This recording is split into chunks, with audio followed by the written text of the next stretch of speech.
إن الحمد لله نحمده بالله من شرور أنفسنا ومن سيئات أعمالنا من يهده الله فلا مضل له ومن يضلل فلا هادي له وأشهد أن لا إله إلا الله وحده لا شريك له وأشهد أن محمدا عبده ورسوله أما بعد الحمد لله আজকে আমরা আল্লাহর ঘরে বসে আল্লাহর বিধান সম্পর্কে জানবো। আল্লাহ তাআলার শুকরিয়া আদায় করে যিনি আমাদের তৌফিক দিয়েছেন, বলে আলহামদুলিল্লাহ। প্রিয় ভাইরা, ইসলাম হচ্ছে আকীদা ও শরিয়া। ইসলাম হচ্ছে আকীদা ও শরিয়া। আকীদা ও শরিয়া দুটাই হচ্ছে আখলাক। আকীদা ও শরিয়া দুটাই হচ্ছে আখলাক। আখলাক মানে হলো চরিত্র। আকীদা ও শরিয়া দুইটা কিভাবে আখলাক, এটা আপনাদেরকে আমি বুঝাবো, ইনশাআল্লাহ বিস্তারিত জানাবো। তার আগেই আমি বুঝাতে চাই যে ইসলাম আখলাকের নাম। ইসলামই মূলত আখলাকের নাম। কেন?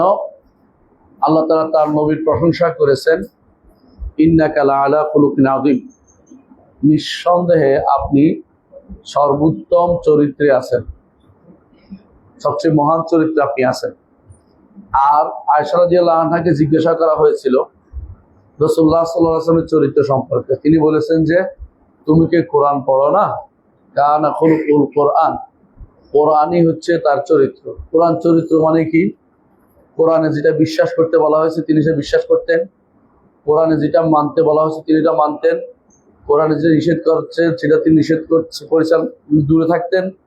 কোরআনে যে ভালো ভালো কাজগুলির কথা বলে সেগুলি তিনি করতেন, যে সমস্ত খারাপ কাজের কথা বলে সেগুলি তিনি পরিত্যাগ করতেন।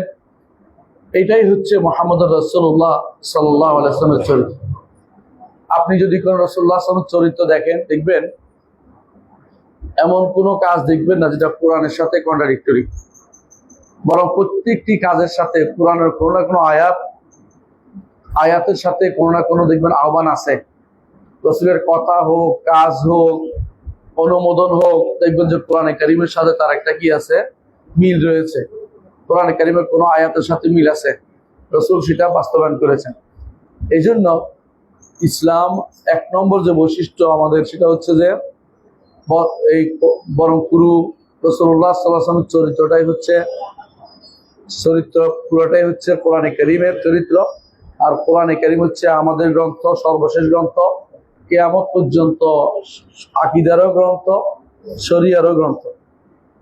কোরআনে কারীম কিয়ামত পর্যন্ত আকীদা ও শরিয়ার গ্রন্থ।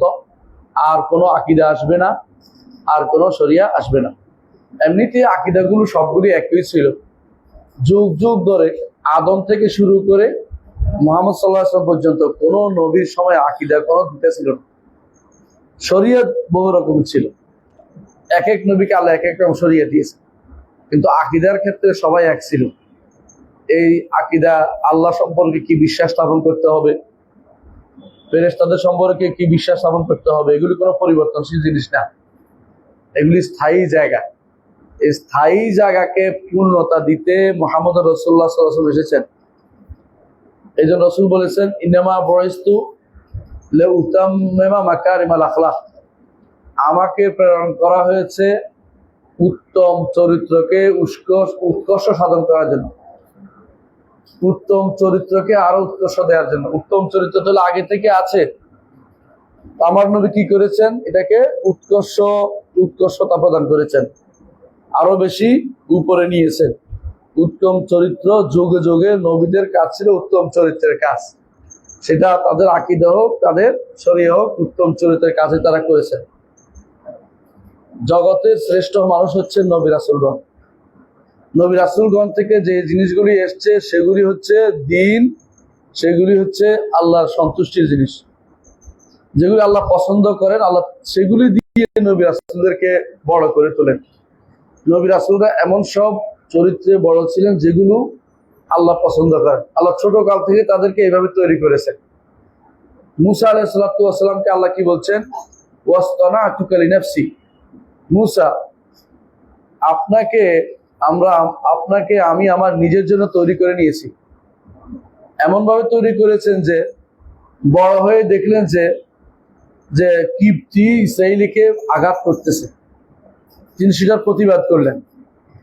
তারপর সেখান থেকে যখন মাদিয়ানে গেলেন, দেখলেন যে দুই নারী পানি পান করাতে পারছে না। তিনি গরিবের সহায়তা করলেন, মানে যার দুর্বল সহায়তা করলেন, পানি পান করলেন, পাথরটা সরিয়ে পানি পান করাই দিলেন। এরপরে আবার গিয়ে গাছের নিচে বসে থাকলেন। আবার সেখানে আল্লাহ তাকে ব্যবস্থাপনা করলেন, সেই নেককার বান্দার বাড়িতে তার থাকার জায়গা করে দিলেন। তবে তাকে সোহাইব আলাইহিস সালাম বলবেন না, কারণ তিনি সোহাইব না, নবী সোহাইব না, তার নাম সোহাইব, নবী সোহাইব না। তো তিনি তার এখানে থাকলেন এবং উত্তম চরিত্রের পরিচয় দিলেন। সব সময় প্রত্যেক নবী সর্বোত্তম চরিত্রের পরিচয় দিয়েছেন। নবুয়ত আল্লাহ তাদেরকে দিয়েছেন যাদের চরিত্র সুন্দর। কোন নবী নবুয়তের আগে এমন কোন কাজ করেন নাই যার প্রতি কারো ঘৃণা জন্মে, এমন কোনো কাজ করেন নাই, কোন নবী সেটা করেন নাই। বরং আল্লাহ তাআলার নবুয়তের জন্য এমন জায়গা বাছাই করেন যে জায়গা অত্যন্ত পছন্দনীয় তার কাছে। সেখানে কোনো দুই নম্বরই করছে, মানুষের টাকা মারছে অথবা মানুষের তো ওয়াদা খেলাপ করছে, এইরকম লোক আপনি নবুয়তের মধ্যে পাবেন না, নবীদের মধ্যে পাবেন না। আপনি জানেন যে আল্লাহ তাআলা কোরআনে কারীম বলছেন, ইন্নাহু কানা সাদিকাল ওয়াদি। তিনি ইসমাঈল আলাইহিস সালাম সম্পর্কে বলছেন, তিনি সাদিকাল ওয়াদ ছিলেন। ওয়াদা যেটা করতেন তিনি সত্য করে দেখাতেন, মানে সেটা ওয়াদা পূরণ করতেন যে কোনো মূল্যে। 3 দিন, ওই লোক 3 দিন পরে এসে দেখে যে ওই লোক ভুলেই গেছে অলরেডি। 3 দিন পরে দাওয়াত ছিল, তুমি এখানে দাঁড়িয়ে আছো, বলে তুমি না বলছো আসবে 3 দিন আগে।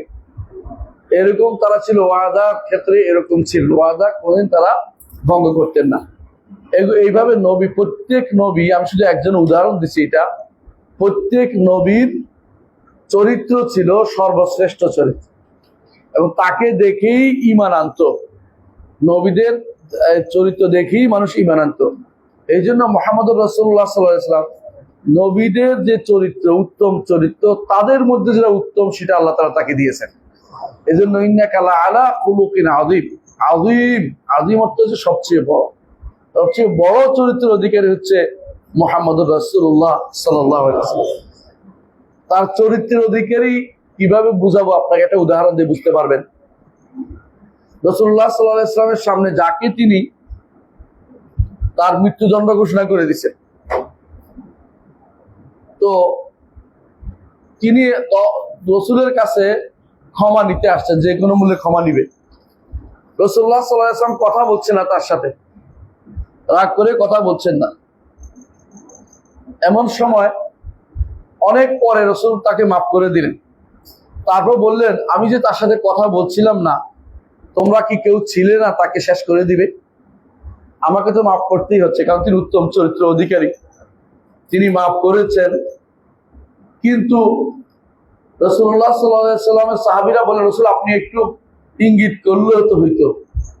রাসূলুল্লাহ সাল্লাল্লাহু আলাইহি ওয়াসাল্লাম বললেন, মা কানা লিনাবিয়্যিন আন তাকুনা লাহু আইনুন খায়িনা। একজন নবীর কোনো খেয়ানতকারী চোখ থাকতে পারেন না। খেয়ানতকারী চোখ বুঝেন কিনা? কি চোখ টিপে দিয়া শেষ করে দেয়, এটা নবীদের থাকে না। এটা নবীরা সোজা বসে, বুঝছেন কথাটা? মুহাম্মদুর রাসূলুল্লাহ সাল্লাল্লাহু আলাইহি ওয়াসাল্লাম যদি কোথাও বসতেন কারো সামনে, পুরো শরীর নিয়ে বসতেন, অহংকারের বসা তিনি বসতেন না। মুহাম্মদুর রাসূলুল্লাহ অহংকারের বসা বসতেন না। যার সাথে কথা বলতেন পুরো চেহারা নিয়ে তার দিকে তাকাতেন। যা আপনারা জানেন, হাদিসে ভেবে আসছে। মুহাম্মদুর রাসূলুল্লাহ সাল্লাল্লাহু আলাইহি ওয়াসাল্লাম খাইতে বসলে এমন ভাবে খেতেন তাকে আরেকজনের পার্থক্য করতে পারতো না। একবার তাকে খাইতে দেখে একজন বললেন যে এই ভাইটা কোন ধরনের বসা? তিনি বললেন যে আমাকে আমার আল্লাহ বলছেন আমি যেন বিনয়ী হই, এই জন্য বিনয়ের বসা। তিনি সুন্দর করে জবাব দিয়ে দিলেন, মানে এটাই। রাসূলুল্লাহ সাল্লাল্লাহু আলাইহি ওয়াসাল্লাম তিনি একজনকে দেখলেন যে হাত পিছনের দিকে দিয়ে ঠেস দিয়ে বসছে, তিনি বললেন এটা অহংকারের বসা। একজন দেখছেন যে ঠেস দিয়ে খাচ্ছে, তিনি বললেন অহংকারের খাওয়া। তিনি কিভাবে তার যে কাছের মানুষদেরকে, সাহাবায়ে কেরামকে চারিত্রিক ভাবে সর্বোচ্চ জায়গায় নিয়ে যাবার সেটা তিনি করেছেন। তিনি হচ্ছেন মুহাম্মদুর রাসূলুল্লাহ সাল্লাল্লাহু আলাইহি ওয়াসাল্লাম। এমন কোনো কাজ যেটা কষ্টকর হবে সেটা তিনি নিজের জন্য যেটা পছন্দ করতেন, অপরের জন্য সেটা তিনি পছন্দ করতেন। যে কষ্টকর, আমার উপর কষ্ট হচ্ছে, আমার উম্মতের উপর কষ্ট হয়ে যাবে, সেটা যেন না হয়। চারিত্রিক বড় বড় দিক হচ্ছে এটা। আপনারা দেখেন, একবার তিনি দেখেছেন যে এক সাহাবী তার দাসকে বলতেছে কালোর ছেলে, কালির ছেলে। একদিকে তাকালে কথা সত্য, তার মা কালো ছিল, কিন্তু কথাটা হচ্ছে শ্লেষ মারা কথা, খোসা মারা কথা। রাসূলুল্লাহ সাল্লাল্লাহু আলাইহি ওয়াসাল্লাম পছন্দ করলেন না। তিনি বললেন, ইন্নাকা ইমরুউন ফিকা জাহিলিয়া, ফিকা জাহিলিয়া, তুমি একজন মানুষ, তোমার মধ্যে এখনো জাহিলিয়াতের ভাবধারা রয়ে গেছে। মানে তুমি যে চারিত্রিক যে অধপতন জাহিলি যুগে আসছিল, তুমি সেটা থেকে বের হইতে পারো নাই।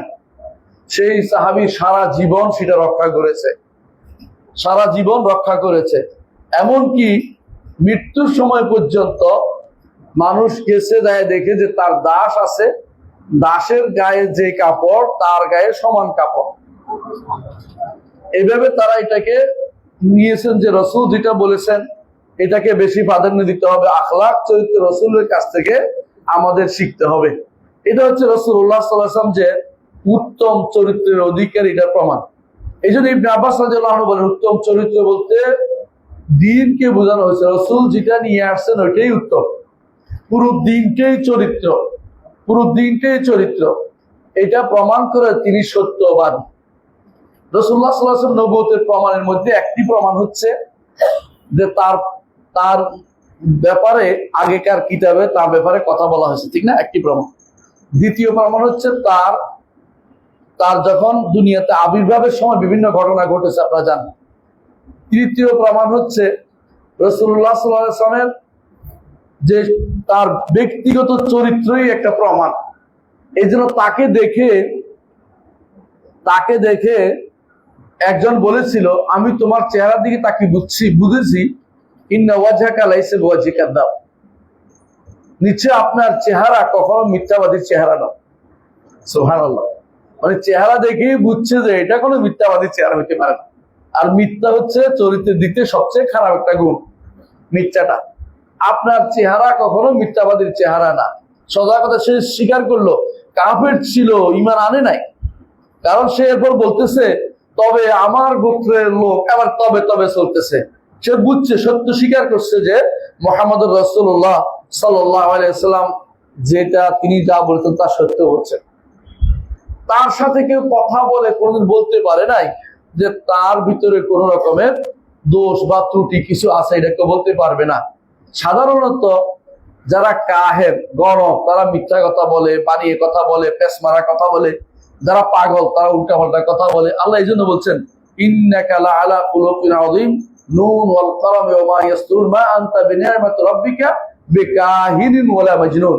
আপনি কাহেরও নন, গণকও নন, আর পাগলও নন। আপনি হচ্ছেন শায়েরও নন, কবিও নন। কবিরা কি করে? কল্পনা বিহারে চলে। কল্পনা বিহার বুঝছেন তো? আল্লাহ কই বলে দিচ্ছে, আলাম তাআন্নাহুম ফী কুল্লি ওয়াদি ইয়াহিমুন, তারা প্রত্যেকটি উপত্যকায় ঘুরে বেড়ায়। কিরকম?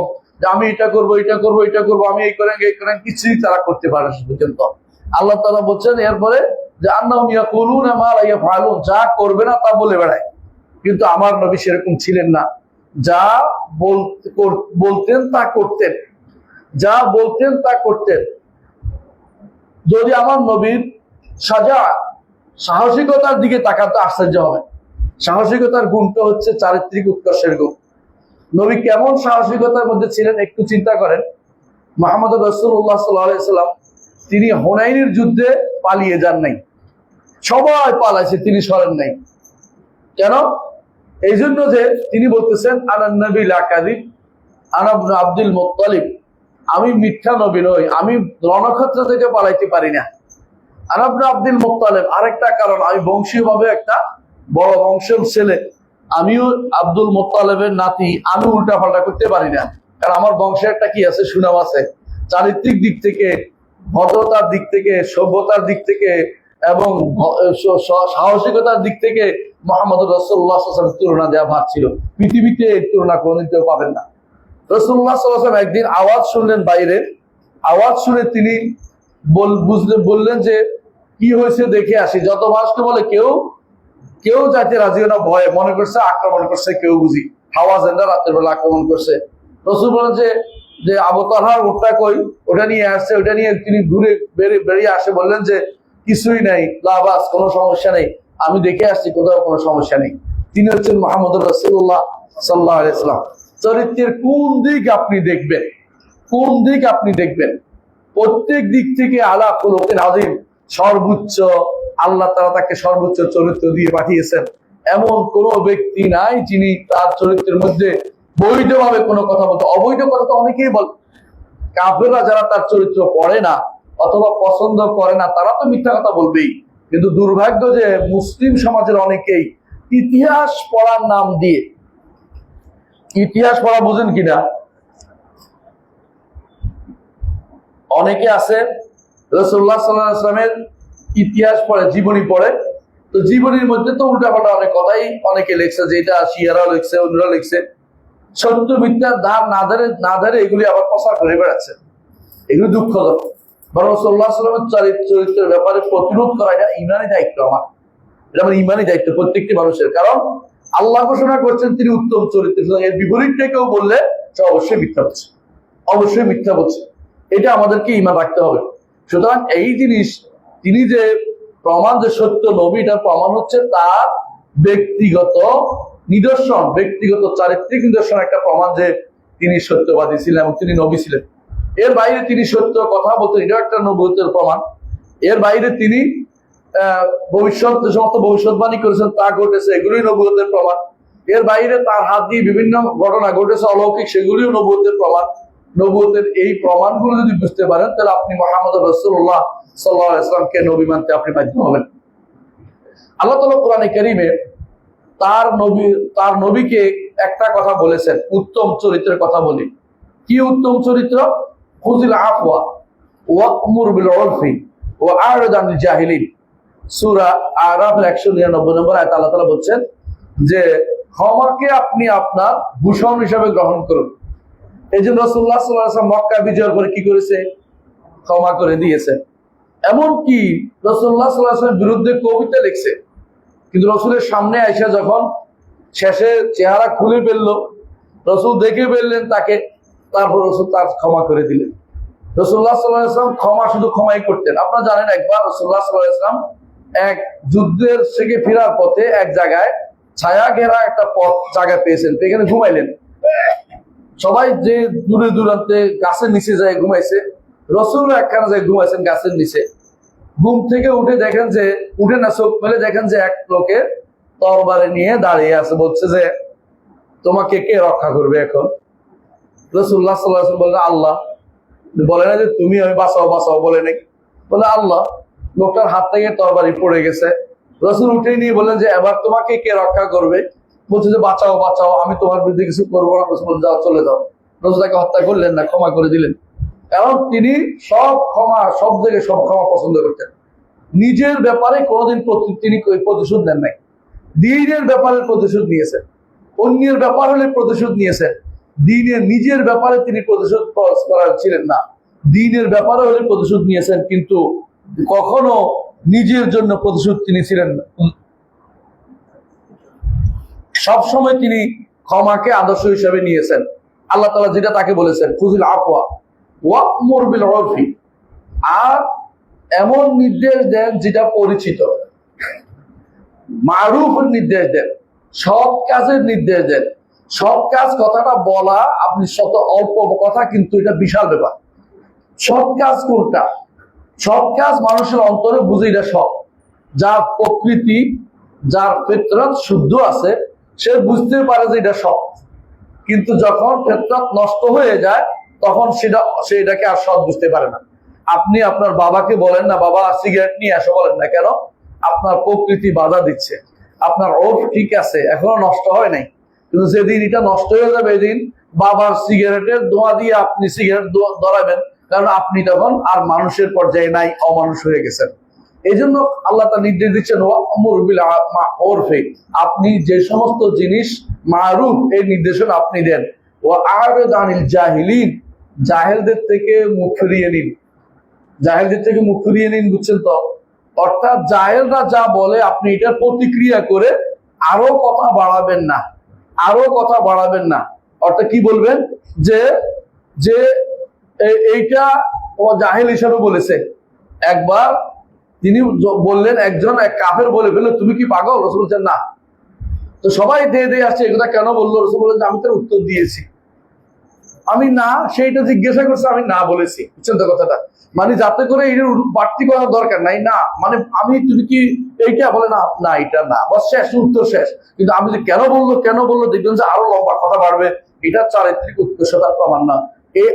আর এরা জানেন জাহিলিন, রাসূলুল্লাহ সাল্লাল্লাহু আলাইহি ওয়াসাল্লাম এটা করেছেন কোথায়? মক্কার জিন্দেগিতে এটা সারা জীবন করেছেন। মক্কার জিন তার কাঁধের উপর এটা উঠাইছেন, তারপরে তার উপর আঘাত করছে তায়েফে, সব জায়গাতে তিনি এরা দানে জাহিলিন করেছেন। বরং তাদের জন্য উল্টো দোয়া করেছেন, তাদের জন্য উল্টো হেদায়েতের দোয়া করেছেন। তিনি হচ্ছেন মুহাম্মদুর রাসূলুল্লাহ সাল্লাল্লাহু আলাইহি ওয়াসাল্লাম। নবী সাল্লাল্লাহু আলাইহি ওয়াসাল্লাম এই জন্য উত্তম চরিত্রকে তিনি বলেছেন যে ইমানদার যদি হয় উত্তম চরিত্রের অধিকারী হতে হবে।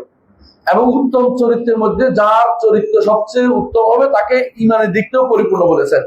তিনি বলেছেন আকমালুল মুমিনিনা ঈমানান আহসানুহুম খুলুকান, ঈমানদারদের ঈমান পরিপূর্ণ ওই সময় বোঝা যাবে যখন তার চরিত্র বেশি সুন্দর হয়। চরিত্র যদি সুন্দর বেশি হয় তার ঈমানও পরিপূর্ণ বোঝা যাবে। এমনকি তিনি আরো বলেছেন অন্য বর্ণনা আছে ওয়া খিয়ারুকুম খিয়ারুকুম লিআহলিহি, চরিত্র বোঝার জন্য সবচেয়ে কাছের মানুষ হচ্ছে পরিবার। বাইরে মানুষ অনেক সময় সুন্দর দেখাইতে পারে কষ্ট করে, ঘরে গেলে বেশিক্ষণ ধৈর্য রক্ষা করতে পারে না, উল্টা পাল্টা করে বলে এটা ভাঙে ওইটা ভাঙে, ওইটা করে ওইটা করে। রাসূলুল্লাহ সাল্লাল্লাহু আলাইহি ওয়াসাল্লাম বলেছেন তোমাদের মধ্যে উত্তম চরিত্রের বিকাশ প্রকাশ পাবে তার চরিত্রের কাছে, তার পরিবারের কাছে। আমি আমার পরিবারের জন্য উত্তম, অর্থাৎ তিনি কি পরিবারের জন্য কি উত্তম ছিলেন মুহাম্মদুর রাসূলুল্লাহ সাল্লাল্লাহু আলাইহি ওয়াসাল্লাম সাহাবীর তার পরিবার চিন্তা আমাদেরকে জানিয়েছেন। তিনি ঘরে গেলে কি করতেন? তিনি ঘরে গেলে গল্প করতেন, তাদের সাথে হাসা করতেন, হাস্যরস করতেন। আবার যখন আজান হতো, আল্লাহর যখন আল্লাহর আহ্বান শোনা যেত, তিনি কাউকে চেনার কাজ করতেন না, সঙ্গে সঙ্গে সালাতের জন্য বেরিয়ে পড়তেন। কারণ এর চেয়ে উত্তম চরিত্র আল্লাহর সাথে দেখাতে হবে, এই জন্য তিনি বেরিয়ে গেছেন। উত্তম চরিত্রের বিকাশ আপনাকে করতে হবে পরিবারের সাথে, সমাজের সাথে, এবং কি আপনার বন্ধু বান্ধবের সাথে, সবার সাথে উত্তম চরিত্র আপনাকে দেখাতে হবে। আপনি বুঝতে পারবেন যে আপনি ঈমানের দিক থেকে পরিপূর্ণ। রাসূলুল্লাহ সাল্লাল্লাহু আলাইহি ওয়াসাল্লাম আরো বলেছেন যে আরেকটা হাদিসে বলেছেন উত্তম চরিত্রের বিষয়ে বলেছেন যে ইত্তাকিল্লাহ হাইসুমা কুনতা, যেখানে থাকাও উত্তম তাকওয়া অবলম্বন করো আল্লাহ। ও আতবিস সাইয়্যাতিল হাসানাতা তামহুহা, যখন কোনো একটা গুনাহ হয়ে যায় একটা নেক আমল করে এটাকে মিটিয়ে দাও। পারবেন তো? বুঝছেন তো কথাটা? একটা গুনাহ হবেই, গুনাহ হয়, সঙ্গে সঙ্গে একটা কি করেন? নেক আমল করেন। ধরেন আপনার চোখ কোনো দিকে গেছে হারামের দিকে, গুনাহ তো হয় বেশি, এখন তো এই গুনাহ তো একেবারে ডাইলবাত হয়ে গেছে। তো এই গুনাহ যখন হবে সঙ্গে সঙ্গে কি করবেন? আল্লাহর কাছে ক্ষমা চাইবেন। এটা একটা, তাহলে কি ওইটা মিটিয়ে দিবে, কাভার দেওয়া হবে। একটা অন্যায়কে একটা ন্যায় দিয়ে কাভার দেয়। একটা গুনাহ করেছে, একটা ভালো কাজ করে, তাহলে আপনার কি হবে? অন্যায়টা মিটে যাবে। তামহুহা, রাসূল বলছে এটা মিটিয়ে দিবে। তারপর বলেছেন ওয়া খালিকিন নাসা বিখুলুকিন হাসান, শুধু পরিবার নয় মানুষের সাথেও উত্তম চরিত্রের সাথে মেলামেশা করো, মানুষের সাথে উত্তম চরিত্রের সাথে মেলামেশা করো। এটা রাসূলুল্লাহ সাল্লাল্লাহু আলাইহি ওয়াসাল্লাম হাদিস আহমদ এবং তিরমিজিতে আসছে। আরেকটি হাদিসে রাসূলুল্লাহ সাল্লাল্লাহু আলাইহি ওয়াসাল্লাম বলেছেন ইন্নাল আবদা, একজন মানুষ, একজন বান্দা, একজন দাস, আল্লাহর একজন দাস, লা ইয়াবলুগু বিহুসনি খুলুকি, উত্তম চরিত্রের মাধ্যমে পৌঁছতে পারে দরাজাত সাইমাল কায়েম, সারা রাত ধরে দাঁড়িয়ে থেকে নামাজ আদায় করা, আর সারাদিন সওম পালন করার মতো উত্তম জায়গায় সে পৌঁছতে পারবে উত্তম চরিত্রের মাধ্যমে। অর্থাৎ আপনি যদি সারাদিন রোজা রাখেন, সারা রাত নামাজ পড়েন, কিন্তু চরিত্র খারাপ, তাহলে আপনার কিন্তু কোনো মূল্য নেই। আপনারা জানেন ওই ব্যক্তি সম্পর্কে, যেই ব্যক্তি বলা হয়ে তাকে হাদিসে আসছে যে সে রাত্রি কিয়াম করত আর দিনের বেলা সওম রাখতো, কিন্তু প্রতিবেশী কষ্ট দিত। প্রতিবার রাসূলুল্লাহ সাল্লাল্লাহু আলাইহি ওয়াসাল্লাম বলছে যে জাহান্নামে যাবে। আর যে ব্যক্তি রাত্রি এত কিয়াম করতো না, কিন্তু দিনের বেলাও সওম পালন করতো না, কিন্তু সে প্রতিবেশীর সাথে ভালো ব্যবহার করতো, রাসূলুল্লাহ সাল্লাল্লাহু আলাইহি ওয়াসাল্লাম বলছে জান্নাতে যাবে। তো বোঝা গেল যে উত্তম চরিত্র একটা বড় ব্যাপার, জান্নাতে যাওয়ার জন্য এটা একটা গুরুত্বপূর্ণ জিনিস। এবং যা দেখাতে হবে নিজের সাথে, পরিবারের সাথে, এবং যে মানুষের সাথে, যাদের সাথে দেখা হয় তাদের সাথে উত্তম চরিত্র দেখাতে হবে। আরেকটি হাদিসে রাসূলুল্লাহ সাল্লাল্লাহু আলাইহি ওয়াসাল্লাম বলেছেন যে মা মিন শাইইন আসকালু ফিল মিজান ইয়াউমাল কিয়ামাতি মিন হুসনুল খুলুক। কিয়ামতের দিন মিজানের পাল্লাতে উত্তম চরিত্রের চেয়ে কোনো কিছু ভারী হবে না। উত্তম চরিত্র দেখিয়ে যে কাজটা আপনি করেছেন এই কাজটা সবচেয়ে ভারী হবে। উত্তম চরিত্র যদি আপনার থাকে, আপনার অল্প আমলও বিশাল ভারী হিসাবে মিজানের আমল নামায় থাকবে। রাসূলুল্লাহ সাল্লাল্লাহু আলাইহি ওয়াসাল্লাম আরেকটি হাদিসে বলেছেন যে কিয়ামতের দিন আমার সবচেয়ে কাছে কারা থাকবে তা কি তোমাদেরকে জানিয়ে দিব না? আমার সবচেয়ে প্রিয় কারা থাকবে তোমাদেরকে জানিয়ে দিব না? অর্থাৎ কাছেও প্রিয় দুটোই। সেটা কি?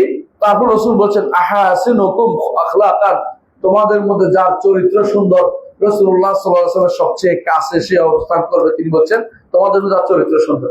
তাহলে বোঝা গেল চরিত্র সুন্দর করার মাধ্যমে মুহাম্মদুর রাসূলুল্লাহ সাল্লাল্লাহু আলাইহি ওয়াসাল্লামের কাছে আপনি আখিরাতে থাকতে পারবেন। আপনারা দোয়া করেন যে আল্লাহ, সবসময় দোয়া করেন না নবীর সাথে হাসর করো। নবীর সাথে হাসর করার সাথে সাথে আপনার চরিত্রটা সুন্দর করে ফেলা উচিত। রাসূলুল্লাহ সাল্লাল্লাহু আলাইহি ওয়াসাল্লাম আরেকটি হাদিসে বলেছেন খিয়ারুকুম আহাসিনুকুম আখলাকান, তোমাদের মধ্যে ওই ব্যক্তি উত্তম, সর্বশ্রেষ্ঠ যে ব্যক্তির চরিত্র বেশি সুন্দর। বুখারী মুসলিম হাদিসটি মুত্তাফাকুন আলাইহি। আরেকটি হাদিসে রাসূলুল্লাহ সাল্লাল্লাহু আলাইহি ওয়াসাল্লাম বলেছেন আনা যাইমুল বাইতিন ফি আলাল জান্নাহ, আমি জান্নাতের সর্বোচ্চ জায়গাতে একটা ঘরের জামিনদার হইলাম। কার জন্য? লিমান হাসুনা খুলুকুহু, যার চরিত্র সুন্দর তার জন্য জান্নাতের উঁচু জায়গায় একটা ঘরের তিনি জামিনদার হইলেন। উত্তম চরিত্র করলেন, আপনার তো বুঝছেন কত, একবারে উঁচু জায়গাতে। তাহলে বোঝা গেল যে তিনি রাসূলুল্লাহ সাল্লাল্লাহু আলাইহি ওয়াসাল্লাম তিনি জামিনদার হচ্ছেন আপনার জন্য উত্তম জায়গাতে উত্তম সর্বোচ্চ একটা প্রাসাদের জন্য জামিনদার হচ্ছেন, কারণ তিনি নিজেও উত্তম চরিত্র অধিকারী ছিলেন। এই জন্য হাদিসে এসেছে, আপনারা যদি পড়েন ইমাম তিরমিজির শামাইল পড়েন, শামাইল তিরমিজি অনেকের কাছে আছে, বাংলা অনুবাদ আছে, দেখবেন যে রাসূলুল্লাহ সাল্লাল্লাহু আলাইহি ওয়াসাল্লামের চরিত্র তারা বর্ণনা করেন। তারা বলেছেন লাম ইয়াকুল ফাহিশান, তিনি কোনদিন অশ্লীল শব্দ ব্যবহার করতেন না। ওয়ালা মুতাফাহিশান, এবং কেউ অশ্লীল বললে তার বিরুদ্ধে অশ্লীলতার জবাবও দিতেন না, জবাব অশ্লীল বলতেন না। ওয়ালা সাখাবান ফিল আসওয়াক, বাজারে চিৎকারকারীও ছিলেন না। মানে বাজারে চিৎকারকারী, তাহলে বোঝা গেল যে তার চারিত্রিক কি আছে, কমতি আছে। এবং ওয়ালা ইউজি বিসাইয়া, কেউ খারাপ করছে বলেই তারে খারাপ দিয়ে তিনি প্রতিদান দিতেন না। ওয়ালাকিন ইয়াফু ওয়া ইয়াসফা, তিনি ক্ষমা করে দিতেন। আয়েশা রাদিয়াল্লাহু আনহা এই কথাটা বলেছেন রাসূলুল্লাহ সাল্লাল্লাহু আলাইহি ওয়াসাল্লাম সম্পর্কে।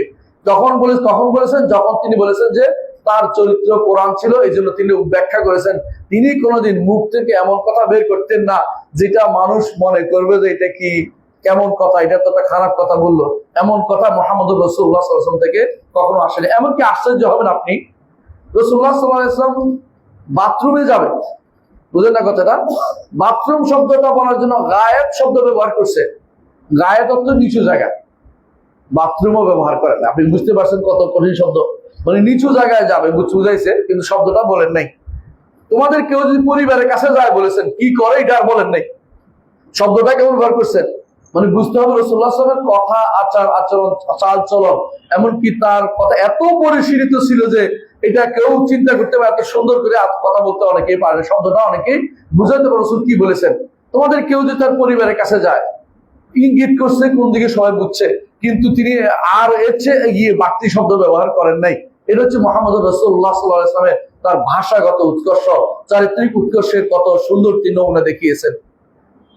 রাসূলুল্লাহ সাল্লাল্লাহু আলাইহি ওয়াসাল্লামের এই চারিত্রিক উৎকর্ষ শুধু যে কেন তাকে পছন্দ করেছেন আমরা এটা বলতে চাচ্ছি, তিনি যে এই জায়গাতে নবুয়ত আসবে আল্লাহ তাআলা এইভাবে তাকে ছোটকাল থেকে বড় করেছেন।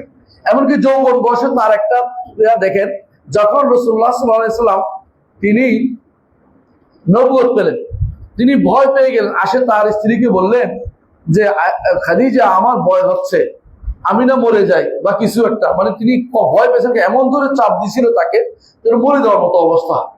যিনি বলছেন যে আমার যে নিঃশ্বাস বন্ধ উপক্রম হয়ে যাচ্ছিল, এটা এর অর্থ নয় যে তিনি অন্য কোনো কারণে মরে যাচ্ছেন, সেটা নয়, মানে কষ্টের কারণে, ব্যথার কারণে। তখন তিনি কি বললেন, খাদিজা রাদিয়াল্লাহু আনহা, ওয়াল্লাহি লা ইউখজিকাল্লাহু আবাদা, আল্লাহ শপথ করে বলছি, আল্লাহ বিশ্বাস করে যে আল্লাহ আপনাকে কখনো অপমানিত করবেন না। কেন? ইন্নাকা লা তাসদুকুল হাদিস, আপনি সত্য কথা বলেন, ওয়া তুআদ্দিল আমানা, আপনি আমানত রক্ষা করেন, ওয়া তাহমিলুল কাল্লা, বোঝা বহন করেন, ওয়া তাকসিবুল মাদুমা, এবং যারা কিছু নাই তাদের জন্য খাবারের ব্যবস্থা করেন, দৌড়ান সারাদিন, এবং ওয়া তুকরিদ দয়ফা, মেহমানদারি করেন, ওয়া তুইনু আলা নওয়াবিল হক, কারো হক নষ্ট হইলে তার জন্য দৌড়ান, যে হক নষ্ট হয়েছে তার হক বের করে দিতে হবে। জাহিলি যুগেও তিনি কি করতেন, আবু জাহাল রাজু করে উল্টাপাল্টা করতো, কেউ মক্কাতে বিক্রি করতে আসছে জিনিসপত্র, তারা টেনে হেসে নিয়ে যেত, এখন বাংলাদেশের মতো আর কি, বুঝেন না, বিভিন্ন জায়গাতে। সেই সময় তিনি যাইতেন, বলতেন যে ফেরত দাও, এর সম্পদ ফেরত দাও। তিনি হচ্ছেন মুহাম্মদ রাসূলুল্লাহ সাল্লাল্লাহু আলাইহি ওয়াসাল্লাম, উত্তম চরিত্র, তার ব্যাপারে কারো কোনো দ্বিমত ছিল না। একটু চিন্তা করে দেখুন, তখন রাসূলুল্লাহ মদিনা থেকে, মক্কা থেকে মদিনা হিজরত করবেন, এটা কোন সময়? তখন নবুয়তের কয় বছর পরে? 13 বছর পরে। ঈমান আনে নাই, তখনও মানুষ 313 জন ঈমান আছে, বেশি না, ঈমান আনে নাই, কিন্তু তার কাছে আমানত রাখা বন্ধ করে নাই। চিন্তা করে দেখছেন, মানে 13 বছর ধরে ঈমান না আনলো, তিনি যে আমানতদার এটা ঠিকই বিশ্বাস করছে। ঈমান আনবো না, তবে সে আমানতদার এটা বিশ্বাস করছে, এই জন্য আমানত রাখছে। শেষ পর্যন্ত আলী ইবনে আবি তালেবকে রাসূলুল্লাহ সাল্লাল্লাহু আলাইহি ওয়াসাল্লাম বললেন যে আমার বিছানায় শো, পরের দিন প্রত্যেকের আমানত পৌঁছে দিয়ে তারপর তুই মদিনায় আসবে। তা আমানত পৌঁছে দিতেই হবে, কারণ রাসূল এতটুকু চিন্তা করেছে যে আমানত পৌঁছে দিতে হবে, কারণ এটাও উত্তম চরিত্রের একটা অংশ। এটা হচ্ছে মুহাম্মদুর রাসূলুল্লাহ সাল্লাল্লাহু আলাইহি ওয়াসাল্লাম। যারা তার ব্যাপারে কথা বলে, উচ্চবাচ্য করে, তারা দেখাতো তাদের মধ্যে কাকে এরকম আছে। সর্বদিক থেকে পরিপূর্ণ উত্তম চরিত্র অধিকারী হচ্ছেন আমার নবী মুহাম্মদুর রাসূলুল্লাহ সাল্লাল্লাহু আলাইহি ওয়াসাল্লাম। এমনকি আচরণেও আনাস ইবনে মালিক রাদিয়াল্লাহু আনহু বলেন, খাদেমতুন নবী সাল্লাল্লাহু আলাইহি ওয়াসাল্লাম 10 সিনিন, আমি 10 বছর মুহাম্মদুর রাসূলুল্লাহ সাল্লাল্লাহু আলাইহি ওয়াসাল্লামের খেদমত করেছি, 10 বছর। ফামা ক্বালা লি ইয়াওমান, একদিনও বলেন নাই লিমা ফাআলতা আও হাল্লা ফাআলতা, এই কাজটা তুমি কেন করলে, অথবা এই কাজটা কেন করলে না, এটা তিনি কোনোদিন বলেন নাই। 10 বছর আপনি কাউকে কি বলতে এরকম শুনছেন, কেন করেন নাই, কেন করলে না, এটা কিন্তু এরকম মানুষ পাওয়া পৃথিবীতে ভার, যে এত সহ্য ক্ষমতা যার আছে, কোনোদিন কাউকে তিরস্কার করেন নাই। তিনি হচ্ছেন মুহাম্মদুর রাসূলুল্লাহ সাল্লাল্লাহু আলাইহি ওয়াসাল্লাম। রাসূলুল্লাহ সাল্লাল্লাহু আলাইহি ওয়াসাল্লাম একদিন আয়েশা রাদিয়াল্লাহু আনহার এখানে বসা ছিলেন, এমন সময় জায়নাব রাদিয়াল্লাহু আনহা তিনি কি পাঠাইলেন, হাইস রান্না করে পাঠাইলেন, ভালো একটা খাবার রান্না করে পাঠাইলেন। আয়েশা রাদিয়াল্লাহু রাগ করে এক বাড়ি দিয়ে ভেঙে ফেলেন। রাসূলুল্লাহ সাল্লাল্লাহু আলাইহি ওয়াসাল্লাম খাবার নিয়ে বেরিয়ে চলে আসলেন, আর সব সোফার কাছে এসে বললেন যে খেয়ে ফেলো, তোমাদের মা রাগ করে ভেঙে ফেলছে, খেয়ে ফেলো। ধরে আসছিলেন আর সবাই খেয়ে ফেলছে। এরপরে নিয়ে বললেন যে আয়েশা, তুমি এই তোমার ভালো প্লেটটা দিয়ে দাও, এই প্লেটটা রেখে দাও, তুমি তো ভেঙে ফেলছো। তুমি এখানে আবার ইনসাফ কায়েম করছে কেন, তিনি যেন জুলুম করে না, ভাঙ্গাটা পাঠান নেই, তুমি ভাঙছো, তোমার কাছে তুমি ভাঙ্গাটা থাকুক, তোমার ভালোটা ওনাকে দিয়ে দাও, কারণ তুমি ভাঙ্গাটা দিয়ে তার মন ভাঙতে পারো না, তোমার ওর ভালোটা সম পরিমাণটা তুমি দিয়ে দাও। তিনি হচ্ছেন মুহাম্মদুর রাসূলুল্লাহ সাল্লাল্লাহু আলাইহি ওয়াসাল্লাম। তিনি উত্তম চরিত্র, তার থেকে আমাদের শিখতে হবে। তিনি উত্তম চরিত্র আমাদেরকে দেখিয়ে দিয়েছেন কিভাবে উত্তম চরিত্র আমাদের রক্ষা করতে হবে। এই জন্য তিনি দেখেন, রাসূলুল্লাহ সাল্লাল্লাহু আলাইহি ওয়াসাল্লাম একদিন বললেন যে আনাস, তুমি ওই কাজটা করে আসবে, যাবো না। তো আনাস বললেন যে আমি যাবো না বলছি, ছোট বাচ্চারা যেটা করে, পরে মনে মনে ঠিক যাবো। কিন্তু রাসূলুল্লাহ সাল্লাল্লাহু আলাইহি ওয়াসাল্লাম তার গায়েব জানেন না, তিনি মনে করছেন সে তো যাবে না, আমি যাই। তিনি রওনা হয়েছেন, যাই দেখেন যে আনাস রাদিয়াল্লাহু আনহু পথে আছে, তবে সে খেলা দেখতেছে। বাচ্চারা কিছুক্ষণ যায় খেলা দেখে না, খেলা দেখতেছে। রাসূল তার কান ধরে বললেন যে তুমি না বলছো যাবে না, সে আবার দৌড় দিয়ে রাসূল আমি যাবো, দৌড় দিছে, এবার আমি যাচ্ছি। এই জন্য রাসূলুল্লাহ সাল্লাল্লাহু আলাইহি ওয়াসাল্লামের চরিত্র, কাউকে তিনি বলেন নাই যে তুমি কেন যাবে না, কেন তুমি যাইতে পারবে না, যাইতে হবে তোমাকে, এটা তিনি বলেন নাই। বরং যে যাবে না সে আমি যাই, কোনো সমস্যা নাই। তিনি হচ্ছেন মুহাম্মদুর রাসূলুল্লাহ সাল্লাল্লাহু আলাইহি ওয়াসাল্লাম। উত্তম চরিত্র তিনি আমাদেরকে দেখিয়েছেন কিভাবে উত্তম চরিত্র রক্ষা করতে হয়। রাসূলুল্লাহ সাল্লাল্লাহু আলাইহি সাল্লাম তিনি আরেকটা উদাহরণ দেব। রাসূলুল্লাহ সাল্লাল্লাহু আলাইহি ওয়াসাল্লাম দোয়া করতেন, নিজে উত্তম চরিত্র অধিকারী ছিলেন, আবার উত্তম চরিত্র বাড়িয়ে দেওয়ার জন্য দোয়া করতেন।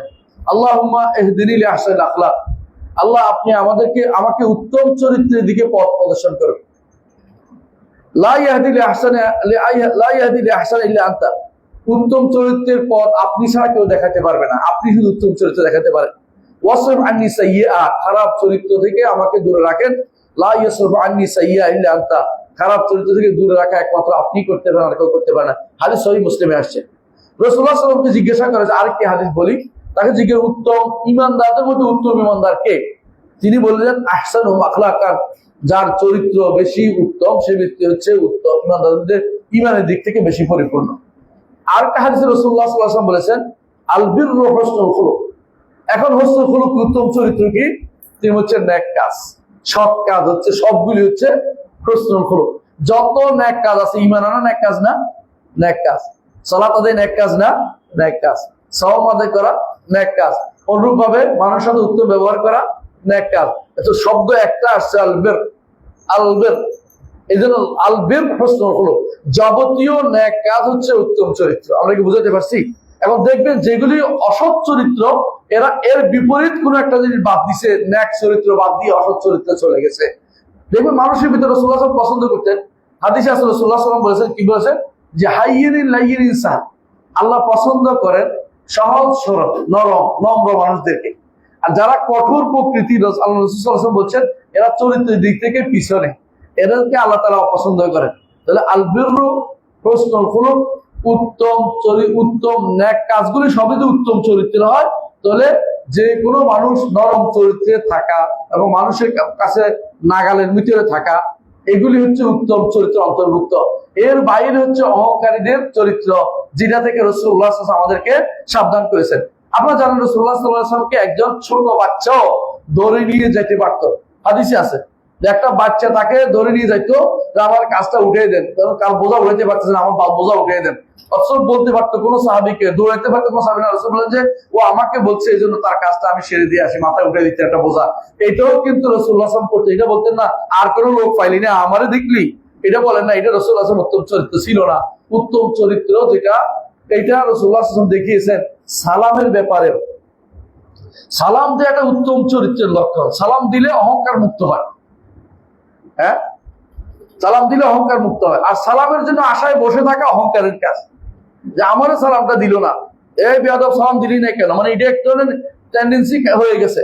মানে বসে আর কাউকে সালাম দিবে না, তিনি এখন অফিসার হয়ে গেছেন, তিনি আর কাউকে সালাম দিবে না। সালাম দিলে যদি কোনো ছেলে বলে হয়ে যায়, বুঝছেন তো। আমি যখন ইসলামী বিশ্ববিদ্যালয়ে চাকরি নিছি, তো এক মুরব্বী মানুষ আমার পিয়ন দিছে, লোক দেয় না, উনি কেউ দাঁড়িয়ে থাকে, আমি বলছি একটু বসেন। উনি একজনের বলছে, উনি কেবল আমার বসতে বলে, মানে উনি বসাটা বুঝেই নেই, কারণ দাঁড়িয়ে থাকা আমার চাকরি মনে করছে। তো আমি যখন বসতে বলি, উনি মনে করে কি আমার বসতে বলতেছে কি জন্য, সারা জীবন তো দাঁড়িয়ে কাটাই আসলাম, বসতে বলতেছে কেন। আমি দেখতে পাচ্ছি বুড়ো মানুষটা দাঁড়িয়ে আছে কি জন্য, আমার তো কাজ লম্বা, আমি তো বসে করতেছি, উনি দাঁড়িয়ে আছে কি জন্য। তো একজন মানুষকে দাঁড়িয়ে রাখা, এই যে বর্তমান যে অসভ্য জগতের মানুষগুলো, যে সমস্ত আমাদের এই কি অফিসিয়াল ডেকোরাম হয়েছে, বুঝছেন তো, এগুলি কাদের থেকে আসছে? ইউরোপিয়ান সভ্যতা। ওরা এই সমস্ত করছে, একজন একজনকে 50 বার স্যার বলতে হবে মিনিটে, আরেকজন 60 বার। কে কতবার স্যার বলবে তত বেশি বসকে খুশি করা হবে। আমার নবী মুহাম্মদ রাসূলুল্লাহ সাল্লাল্লাহু আলাইহি ওয়াসাল্লাম এই জিনিসগুলো থেকে সম্পূর্ণ মুক্ত ছিলেন। তাকে কেউ চিনতেই পারতো না। একসাথে বসে খানা খেত, বলতো আইয়ুকুম মুহাম্মদ, তোমাদের মধ্যে কে মুহাম্মদ, এভাবে বলতেন। অর্থাৎ এরকম নয় যে তার একেবারে শান শওকত নিয়ে বসে আছে, গায়ের উপর দিয়ে আবা কাবা নিয়ে লাগাই বসে আছে। হ্যাঁ, আমাদের অনেকে তো আবা কাবা খুবই উস্তাদ। আমি মানা করতেছি না, আবা কাবা অনেকে লাগাইতে পারে, বাইরে অত বড়, কিন্তু আমার আবা কাবা নিয়ে হাঁটে আমার কাছে মনে অহংকারী মনে আমার কাছে। এই জন্য আমি কোনোদিন লাগাই না, যদি আমার কাছে আবা কাবা 3-4টা আছে, কিন্তু আমি কোনোদিন লাগাই না। কেন? কারণ এটা আসলে একটা, যদি আমি অন্যদের থেকে ভিন্নতা অবলম্বন করি, এটা খারাপ দেখা যায়, সেটা আমি করতে পারি না। এটা আমি ভিন্নতা অবলম্বন করি না, কারণ এটা খারাপ দেখা যায়। এটা মনে হয় যেন অহংকারী মনে হয়, যে আমি একটা কিছু হলো, আমি কিছুই হই নাই, আমি কত খারাপ অবস্থা, এটা আল্লাহ তাআলা জানে, আর কেউ জানে না আমাদের ইমানের অবস্থা। সুতরাং একটাই জিনিস বলতে চাচ্ছিলাম, যে রাসূলুল্লাহ সাল্লাল্লাহু আলাইহি ওয়াসাল্লামের চরিত্র যদি আমরা দেখি, আমাদের চরিত্র অবশ্যই সুন্দর হয়ে যাবে, কোনো সন্দেহ নেই। রাসূলুল্লাহ সাল্লাল্লাহু আলাইহি ওয়াসাল্লাম বলেছেন ইমানের, তিনি বলেছেন বীর কাকে বলে তিনি বলছেন লাইসাল বিররু আন তুওয়াল্লু উজুহাকুম কিবাল মাশরিক ওয়াল মাগরিব, পশ্চিম দিকে পূর্ব দিকে ফিরাইলে বের হয় না। বেরটা কি জিনিস? আমার আমানা বিল্লাহি ওয়াল ইয়াউমিল আখির, আল্লাহর উপর ঈমান রাখা, আখিরাতের উপর ঈমান রাখা, ওয়াল মালাইকাতু ওয়াল কিতাব ওয়ান নাবিয়্যিন, মালাইকাতের ঈমান রাখা, কিতাব ও নবীর তরে, এইগুলি ঈমানিয়াত কিন্তু চরিত্র অন্তর্ভুক্ত, বুঝছেন তো? ঈমানিয়াত চরিত্র অন্তর্ভুক্ত। আর রাসূলুল্লাহ সাল্লাল্লাহু আলাইহি ওয়াসাল্লাম বলেছেন যে ঈমানের 60 কটা শাখা আছে? 60-এর উপরে শাখা আছে, বিধবা অথবা 70-এর উপরে শাখা আছে। সর্বোচ্চটা হচ্ছে কি লা ইলাহা ইল্লাল্লাহ, আর সবচেয়ে কাছেরটা হলো কোনটা? সর্বনিম্নটা হচ্ছে রাস্তাতে খড়কুট দূর করা, আর মধ্যমটা হচ্ছে যেটা মাঝে আছে সেটা কি? আল হায়া। আল হায়া, আল হায়া খায়রুন কুল্লু, উত্তম চরিত্রের মধ্যে একটা হচ্ছে হায়া। যার বেশরম তার চরিত্র কম, সোজা কথা এটা। বেশরম মানুষের চরিত্র কম। যারা বক্তারা বেশিরভাগ বেশরম হয়, এমন সব কথাবার্তা বলে, বুঝেন কিনা? দেখবেন যে আপনি এমন ওয়াজ করতে যাই কোন দেশের কোন মহিলার কথা বলে, এগুলি কি লজ্জা শরম নাই তাদের? বলেন তো। এরকম বহু মানুষ আপনি পাবেন যাদের লজ্জা শরম নাই। কোথাও বসে বসে সে কোন দেশের খেলাধুলার কথা বলে, এগুলি ইমানদারের কোনো খুশির খবর যে আমি খেলোয়াড় আছিলাম, এটা বলার দরকার আছে? এটা ভালো জিনিস না। ভালো জিনিস হলো আমি কোরআন মুখস্থ করি, আপনারাও করেন, এটা ভালো জিনিস বলা। কিন্তু আমি যদি কোনো খেলাধুলা দিয়ে অহংকার করি, আমি যদি কোনো নারীর ব্যাপারে কথা বলি, এগুলি হাস্যকর জিনিস, এগুলি তো লজ্জা শরম কম। এগুলি চারিত্রিক উৎকর্ষের বলে চারিত্রিক অবনতির প্রমাণ। এগুলি মানুষের ভিতরে, আল্লাহ তাদেরকে হেদায়েত দান করুন। এগুলি আপনি দেখতে পাবেন আমাদের সমাজে প্রচুর পরিমাণে এগুলি চলতেছে এখন। এগুলি শরীয়তের কোনো নীতির ভিতরে পড়ে না, চারিত্রিক উৎকর্ষ বিরোধী কাজ এগুলি, মনে রাখবেন এগুলি। আবার অনেকে দেখবেন যে ব্যক্তিগত চরিত্র হনন নেমেছে, দেখেন কিনা? ব্যক্তিগত চরিত্র বুঝেন তো? তাকে যদি আপনি দেখতে না পারেন তো কি করবে? অসুস্থ হয়েছি আমি একবার, এখন বলতেছে আমাদের ওলি আল্লাহদের বিরুদ্ধে আরো বলো। মানে ফেসবুকে আমার গালি দেবো, আমি ওলি আল্লাহদের বিরুদ্ধে বলেছি, বুঝছেন তো? এই জন্য আমার অসুখ হয়েছে। আর কারো পৃথিবীতে অসুখ হয় না, আমারই হয়েছে শুধুমাত্র এই জন্য, কারণ ওলি আল্লাহদের বিরুদ্ধে বলছি। এগুলি হচ্ছে কিছু মানুষ সুযোগ বুঝে, যোগ বুঝে কূপ দেয়া, সময় নষ্ট করা, মানুষের বিপদে মানে কারো বিপদ দিয়ে কেউ জিজ্ঞাসা চরিতার্থ করা, এগুলি ইসলামী, এগুলি কোনোদিন চরিত্রের ভিতরে পড়ে না। কথা বুঝছেন কিনা? একজন মানুষ অসুস্থ হয়েছে দেখে আপনি তারা ধর্ম দেখাইয়ে বেজালে পারেন না। তাকে বলে, এখন তাকে বড় কাজ হচ্ছে তাকে চিকিৎসা করানো, তাকে চিকিৎসা করে ভালো পথে নিয়ে চেষ্টা করা, তাকে সুস্থ করানো। এই সময় আপনি আগে তো কথা শুনলি না, এই জন্য বিপদে বসছিস, এটা অর্থ তাকে আরো বিধ্বস্ত করা। মুহাম্মদ রাসূলুল্লাহ সাল্লাল্লাহু আলাইহি ওয়াসাল্লামের এটা তার আদর্শ ছিল না, এই আদর্শ আমাদের ভিতরে থাকতে পারে না। দয়া করে এই কাজগুলি থেকে আমরা বেরিয়ে আসবো, কারণ এটা উত্তম চরিত্র বিরোধী কাজ। রাসূলুল্লাহ সাল্লাল্লাহু আলাইহি ওয়াসাল্লাম তিনি বেশি বেশি দোয়া করতেন, আল্লাহুম্মা আহসানতা খালকি ওয়া আহসান খুলুকি, আল্লাহ আমার চরিত্র আপনি সৃষ্টি আপনি সুন্দর করেছেন, আমার চরিত্র আপনি সুন্দর করে দেন। এর অল করলে হাদিসটিকে শাইখুল আলবানী সহিহ বলেছেন। তবে এটা কিন্তু আয়না দেখার দোয়া না। অনেকে এটা আয়না দেখার দোয়া বানিয়ে ফেলছে, এটা ঠিক না। এটা একটা দোয়া, সত্য দোয়া। এটা কি জন্য করবেন? চরিত্র সুন্দর করার জন্য এই দোয়া করবেন, আল্লাহুম্মা আহসানতা খালকি ওয়া আহসান খুলুকি, এটা হচ্ছে দোয়া। রাসূলুল্লাহ সাল্লাল্লাহু আলাইহি ওয়াসাল্লামকে জিজ্ঞাসা করা হয়েছে কোন জিনিস মানুষদেরকে বেশি জান্নাতে প্রবেশ করবে, তিনি বলেছেন তাকওয়াল্লাহ ওয়া হুসনুল খুলুক। একটা হচ্ছে আল্লাহর তাকওয়া, একটা হচ্ছে হুসনুল খুলুক, উত্তম চরিত্র মানুষদেরকে জান্নাতে প্রবেশ করাবে। তিরমিজি হাদিসটি বর্ণনা করেছেন সহিহ সনদে। আরেকটি হাদিসে রাসূলুল্লাহ সাল্লাল্লাহু আলাইহি ওয়াসাল্লাম জিজ্ঞাসা করা হয়েছে আকমালুল মুমিনিনা ঈমানান আহসানুহুম খুলুক, খিয়ারুকুম লিসাইকুম, তোমাদের মধ্যে উত্তম হচ্ছে ওই ব্যক্তি যে ব্যক্তি তার পরিবারের কাছে, তার স্ত্রীর কাছে উত্তম থাকে। আরেকটি হাদিসে রাসূলুল্লাহ সাল্লাল্লাহু আলাইহি ওয়াসাল্লাম বলেছেন যে ইয়া রাসূল, সাহাবাগণ জিজ্ঞাসা করলেন যে আল্লাহর বান্দাদের মধ্যে আল্লাহর কাছে প্রিয় কারা? আল্লাহর কাছে প্রিয় কারা? মহব্বত থেকে আল্লাহর মহব্বত কারা পাবে? রাসূলুল্লাহ সাল্লাল্লাহু আলাইহি ওয়াসাল্লাম বললেন আহসানুহুম খুলুকান, যাদের চরিত্র সবচেয়ে উত্তম। ইমাম তাবরানী হাদিসটি বর্ণনা করেছেন। চরিত্রের মাধ্যমে দাওয়াত বেশিরভাগ চরিত্রের মাধ্যমে হয়েছে। সাহাবায়ে কেরাম যে বিভিন্ন জায়গায় গেছেন, পরবর্তী সময়ে চরিত্রের মাধ্যমে মানুষ ইসলাম গ্রহণ করেছে। আমাদের দেশেও অনেকেই যারা এসেছেন, অনেকেই তাদের চরিত্র দেখে ইসলাম গ্রহণ করেছে। খুব যে যুদ্ধ হয়েছে তা কিন্তু না, যুদ্ধ করে ইসলাম গ্রহণ করেছে খুব কমই। সাহাবায়ে কেরাম কোনো কোনো জায়গা দিয়ে হেঁটে গেছে, তাতে ইসলাম গ্রহণ করেছে। এদের সম্পর্কে যে এদের ব্যাপারে আমাদের কিতাবে উল্লেখ করা আছে, ইহুদি নাসারাদের কিতাবে উল্লেখ আছে। কারণ কোরআনে কারিমে আল্লাহ তাআলা বলেন যে সীমাহুম ফি উজুহিহিম মিন আসারিস সুজুদ যালিকা মাসালুহুম ফিত তাওরাত ওয়া মাসালুহুম ফিল ইনজিলি কাযারাইন আখরাজা শাতাহু ফাআযারাহু। কারণ সাহাবায়ে কেরামের বর্ণনা কিন্তু তাওরাতে, ইনজিলে আছে। এইজন্য তারা যখন কোথাও দিয়ে হেঁটে গেছে, তাতেই তারা ইসলাম গ্রহণ করেছে। বিশেষ করে যখন এই সিরিয়া, জর্দান, ফিলিস্তিন ও এবং লেবানন এই এলাকা বলা পুরোটাকে বলা হতো তখন শাম। শাম বলতে পুরোটাকে বুঝে। এই এলাকাতে যখন হেঁটে গেছে সাহাবায়ে কেরাম, যুদ্ধের আগে তারা ইসলাম গ্রহণ করেছে। অনেকেই তাদের যে শাসক ছিল তাদের বিরুদ্ধে এসে সাহাবায়ে কেরামের কাতারে এসে দাঁড়িয়েছে। এটা কি জন্য হয়েছে? উত্তম চরিত্রের কারণে। একটা ঘটনা বলি, বুঝতে পারবেন। একবার রাসূলুল্লাহ সাল্লাল্লাহু আলাইহি ওয়াসাল্লামের সাহাবীরা সুমামা ইবনে আসাদ রাদিয়াল্লাহু আনহু ইসলাম গ্রহণ করেন নাই। খুবই বড় দুর্ধর্ষ ছিলেন, যোদ্ধা ছিলেন। সাহাবায়ে কেরাম তাকে ধরে বেঁধে নিয়ে আসে রাসূলুল্লাহ সাল্লাল্লাহু আলাইহি ওয়াসাল্লামের কাছে। রাসূলুল্লাহ সাল্লাল্লাহু আলাইহি ওয়াসাল্লাম তাকে আটকে রাখলেন 1 দিন 2 দিন 3 দিন। এরপর রাসূলুল্লাহ ছেড়ে দাও, চলে যাও, থাক, চলে যাও। প্রতিদিন খাওয়াইছে দাওয়াইছে, রাসূলুল্লাহ সুন্দর কথা বলেছে। 3য় দিন ছেড়ে দিয়েছে তাকে, চলে থাকছে। সে গিয়ে গোসল করে এসে বলছে আশহাদু আল্লা ইলাহা ইল্লাল্লাহ ওয়া আশহাদু আন্না মুহাম্মাদার রাসূলুল্লাহ। কারণ আমি দুনিয়ার বুকে সবচেয়ে আপনার চেহারা আমি দেখো ইচ্ছা করি না, কারণ আমার রাগে খুবই ক্রোধান্বিত ছিলাম এবং মনে করছি সবচেয়ে আপনার চেহারা দেখে আমার কোনো ঘৃণার কারণ ছিল, অথচ আপনার চেহারা আমার কাছে এখন সবচেয়ে প্রিয় পাত্র হয়ে গেছে। আপনার চরিত্র, যে আপনি যে আচরণ করেছেন আমার সাথে, এটা ছেড়ে দিয়েছেন, কিছুই করে ছেড়ে দাও, তাকে চলে যায়। কিন্তু এইটা বড় আচরণ দেখে আমি ইসলাম গ্রহণ করলাম। তিনি হচ্ছেন সুমামা ইবনে আসাদ রাদিয়াল্লাহু আনহু, যিনি আমরা ওই সময় বিখ্যাত একটি ঘটনা আপনারা জানেন, বিশাল লম্বাটা আমি করলাম না। রাসূলুল্লাহ সাল্লাল্লাহু আলাইহি ওয়াসাল্লাম আরেকটি হাদিসে বলেছেন, ইন্নাকুম লা তাসুরুন নাস বিআমওয়ালিকুম ওয়ালাকিন ইয়াসাউহুম মিনকুম বাসতুম ওয়া জুহসুল। তোমরা মানুষদেরকে সম্পদ দিয়ে কিনতে পারবে না, তবে তাদেরকে তুমি কিনতে পারবে দুইটা জিনিস দিয়ে। একটা হচ্ছে হাসি মুখ, চেহারাতে সবসময় খুশি রাখবে তাদের সাথে, ওয়া হুসনুল খুলুক, উত্তম চরিত্রের বিকাশ ঘটাবে। এতে করে মানুষ তোমাদেরকে খুব দ্রুতই তোমাদের গ্রহণ করে নিবে। এই জন্য দাওয়াতের ক্ষেত্রে এটা খুবই গুরুত্বপূর্ণ জিনিস যে আপনি উত্তম চরিত্রের বিকাশ ঘটাবেন। উত্তম চরিত্রের বিকাশ অনেকেই আমরা করতে পারি না, অনেকেই, কারণ আমরা এটা বুঝতে পারি না কিভাবে উত্তম চরিত্রের বিকাশ ঘটাবো।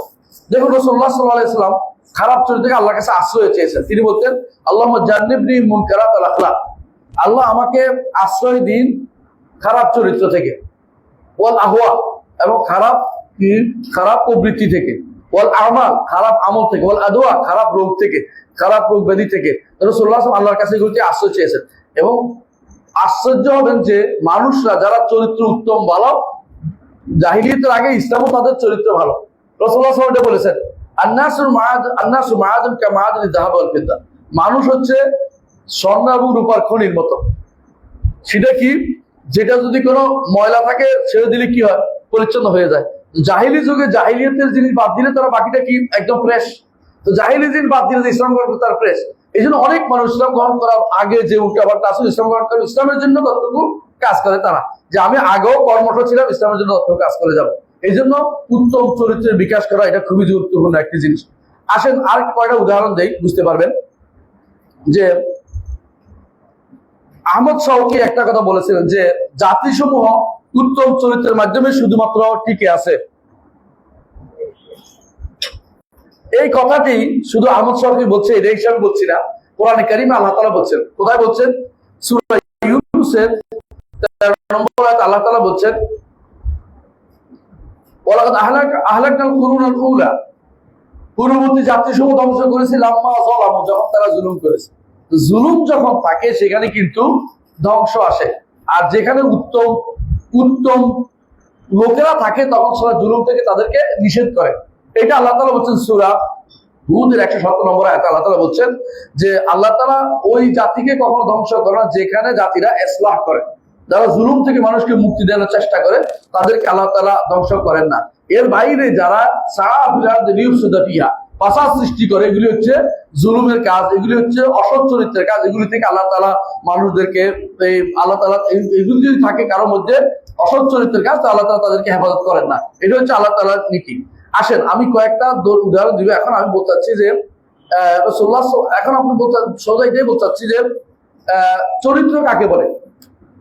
এতক্ষণ তো চরিত্র বলা বলে, চরিত্র কাকে বলে না? চরিত্র শব্দের অর্থ হচ্ছে মানুষের ভিতরে মানুষ যেটা গেঁথে নিয়েছে, আপনার ভিতরে যেটা গাঁথা আছে, দেখা যায় না। মানুষের দুইটা চিত্র আছে, একটা প্রকাশ্য চিত্র, যেমন কি একজন মানুষ দেখতে সুন্দর, দেখতে কালো, তাই না? অনেক সময় আপনি মনে করবেন একটা লোককে দেখে এই লোক জানি কত বখিল, উপর থেকে দেখা যাচ্ছে যে লোকটা হ্যাঁ কাপড় চোপড় ভালো পরে নাই, তো বলবেন বখিল বলে কিপটা, কিন্তু কথাবার্তা বলে দেখেন যে আরে আল্লাহ আমি কি মনে করেছিলাম, এটা অনেক ভালো মানুষ। আবার অনেক সময় তাকে অনেক ভালো মনে করবেন, দেখবেন যে পরে প্রমাণিত হবে যে এটা আসলে তেমন ভালো মানুষ না, আমি কথাবার্তা বলে বুঝছি এটা। মানুষ কিন্তু কথা দিয়ে আচরণ দিয়ে পরে বুঝতে পারে, বুঝছেন তো কথাটা? তাহলে বোঝা গেল যে বাইরের চরিত্র যেটা, বাইরের যে চিত্র, বাইরের চিত্র মানুষ দেখতে পায়, বাইরের চিত্র মানুষ দেখতে পায়, এটার নাম হচ্ছে খালক, মানে সৃষ্টিরূপ। আর ভিতরের একটা চিত্র আছে, এটার নাম হচ্ছে খোলক। একটা হলো খালক, একটা হলো খোলক, একটা হলো সৃষ্টি, একটা হলো চরিত্র। মানে সৃষ্টির রূপ একটা আছে, আর অভ্যন্তরীণ রূপটার নাম হচ্ছে চরিত্র। মানুষের অভ্যন্তরীণ রূপটার নাম হচ্ছে কি? চরিত্র। অভ্যন্তরীণ রূপটা মানুষের এটা দিয়ে আল্লাহ তাআলা, এটা কি সব মানুষের সমান থাকে? না, সবার। তবে এটা আল্লাহ তাআলা অভ্যন্তরীণ রূপটার ক্ষেত্রে আল্লাহ তাআলা কাউকে দিয়ে দিয়েছেন। যেমন উদাহরণ দিতে একজন হচ্ছে মুহাম্মদ রাসূলুল্লাহ সাল্লাল্লাহু আলাইহি ওয়াসাল্লাম, আবু বকর, ওমর, ওসমান, আলী, এরা কি দিচ্ছেন? অভ্যন্তরীণ রূপগুলি আল্লাহ তাদেরকে সবচেয়ে, অভ্যন্তরীণ বাইরের সব দিক থেকে তাদেরকে আল্লাহ তাআলা সবচেয়ে বেশি সুন্দর করে দিয়েছেন। বেশি অভ্যন্তরীণ রূপটা তাদের সুন্দর ছিল। এজন্য রাসূলুল্লাহ সাল্লাল্লাহু আলাইহি ওয়াসাল্লাম এই জন্য বলছেন আন্নাস মাআদুন কামাআদিল যাহাব ওয়াল ফিদ্দা খিয়ারুন ফিল জাহিলিয়াতি খিয়ারুন ফিল ইসলাম। জাহিলিয়াতে যারা ভালো, ইসলামে তারা ভালো, কারণ তাদের অভ্যন্তরীণ রূপ পরিবর্তন হয় না। বাইরে তারা বিভিন্ন প্রভাব পড়ছিল, এগুলি বাদ দিলে আবার আগের চরিত্র, তারা সুন্দর চরিত্রে ফিরে এসেছে। এটা হলো প্রমাণ। এখন বলতে পারেন যে এই যে আমার চরিত্র খারাপ আছে, আমার কি করণীয়? আমি কি ভালো হইতে পারবো কিনা, তাই না? হ্যাঁ, মানুষের এই চরিত্রগুলো দুই রকম। একটা হচ্ছে আল্লাহ দিয়ে দিয়েছেন, হ্যাঁ, আরেকটা হলো মানুষ অর্জন করেছে। দুটো হতে পারে, আল্লাহ দিয়ে দিয়েছেন, আবার মানুষ অর্জন করতে পারে। আমরা একটা উদাহরণ দিলে বুঝতে পারবেন। একবার রাসূলুল্লাহ সাল্লাল্লাহু আলাইহি ওয়াসাল্লামের কাছে আশাজ্জাল আসরি নামে এক সাহাবী আসলেন। তো ওনারা কি করছেন, ওয়াব্দ আব্দুল কায়েস, বিখ্যাত ওয়াব্দ আব্দুল কায়েস, যারা ওই ইয়াতে ছিল, বর্তমানে বাহরাইন যেটাকে বলে, বা যেটা ওই বাহরাইন বর্তমানে যেটা রাষ্ট্র অপোজিটে সৌদি আরবের যে এলাকাটা, ওটা তখন বাহরাইন বলা হতো। এটাকে বলতে পারেন যে দাম্মাম, এই এলাকার তখন এটাকে বাহরাইন বলা হতো। ওই এলাকা থেকে তারা শুনে আসছে, বুঝেন তো, মানে তারা শুনে আসছে যে মুহাম্মদ রাসূলুল্লাহ সাল্লাল্লাহু আলাইহি ওয়াসাল্লাম এরকম এরকম। আর সেটার ঘটনা আপনারা জানেন যে এক লোকে মক্কায় আসছিল ব্যবসা করতে, আইসা রাসূলুল্লাহ সাল্লাল্লাহু আলাইহি ওয়াসাল্লামের সাথে দেখা হয়ে ইসলাম গ্রহণ করছে। এখন সে চলে গেছে, ওখানে দেশে চলে গেছে। দেশে যাওয়ার পরে সে রাতের বেলা হাত পা ধোয়, রাতের বেলা ক্যাবলার দিকে ফিরে এটা করে ওইটা করে। এইটা দেখে তার বউ সন্দেহ করতেছে, আমার স্বামীর বোধহয় কোনো সমস্যা হয়েছে। তো সে যাইয়া তার বাবারে বলছে, তার বাবা তারে ডেকে নিছে, তুমি এগুলো কি করো? তো চাপের মুখে বলছে যে আমি ইসলাম গ্রহণ করছি। বলে এটা আবার কি জিনিস? বলে মক্কাতে, তখন টেলিফোন ছিল না, যে সুদূর মক্কাতে এরকম লোক ছিল, মদিনাতে এরকম লোক ছিল যাকে পাইছি, আমি ইসলাম গ্রহণ করছি। বলে আমরাও তো ইসলাম গ্রহণ করবো। তো সবাই ইসলাম গ্রহণ করছে, সবাই এখন তাড়াতাড়ি করে মদিনায় আসছে। মদিনায় এসে তারা রাসূলুল্লাহর সাথে দেখা করবে। তো তারা সবাই আসছে, সবাই কি করছে, যে যে বাহন আছে বাহন ছেড়ে দিয়ে দৌড় দিছে, কি জন্য? রাসূলের সাথে দেখা করার জন্য। তো এই লোকটি আশাজ্জাল আসরি, তিনি কি করছেন, সবাই একটা বাহনগুলি বাঁধছে, কারণ বাহন তো বাঁধতে হলে একদিকে চলে যায়। বাহনগুলি বাঁধে তারপর রাসূলুল্লাহ সাল্লাল্লাহু আলাইহি ওয়াসাল্লাম দরবারে গেছেন। রাসূলুল্লাহ সাল্লাল্লাহু আলাইহি ওয়াসাল্লাম তখন বললেন যে ইন্না ফিকা খাসলাতাইন, নিঃসন্দেহে তোমার মধ্যে দুইটা খাসলত আছে, ইউহিব্বুহুমুল্লাহ, আল্লাহ এটা দুইটা পছন্দ করেন। একটা হচ্ছে আল হিলমু, একটা হচ্ছে আল আনাত, একটা হচ্ছে সহিষ্ণুতা, আর একটা হচ্ছে ধীরস্থিরতা, আল্লাহ এটা পছন্দ করেন। তখন ওই সাহাবী বলতেছেন, ইয়া রাসূলুল্লাহ, এই দুইটা কি আল্লাহ আমারে দিছেন না আমি অর্জন করেছি? বলছে না, এটা আল্লাহ তোমারে দিয়ে দিচ্ছেন। তো বোঝা গেল যে আল্লাহ তাআলা মানুষদের মধ্যে ভালো হিসাবে কিছু কিছু চরিত্র বিকাশ ঘটিয়ে দেন। তাহলে মানুষ এখানে দেখতে পারেন যে দুজন আছে, কাউকে আল্লাহ তাআলা দিছেন, বুঝছেন তো, আল্লাহ সেইটাকে আরো উৎকর্ষ করছে, এটা এক শ্রেণী। আর শ্রেণী আছে কাউকে আল্লাহ দেন নাই, সে এটাকে অর্জন করেছে বা কষ্ট করে অর্জন করেছে, এরকম চেষ্টা করেছে যে আমি উত্তম চরিত্রের হব, আমি উত্তম চরিত্রের হব, নিজেকে কষ্ট, এটাও ভালো কাজ। আবার কাউকে আল্লাহ যেটা দিয়েছেন ওটার উপরে সে সীমাবদ্ধ, আর অর্জন করে নাই, এরকম মানুষও আছে।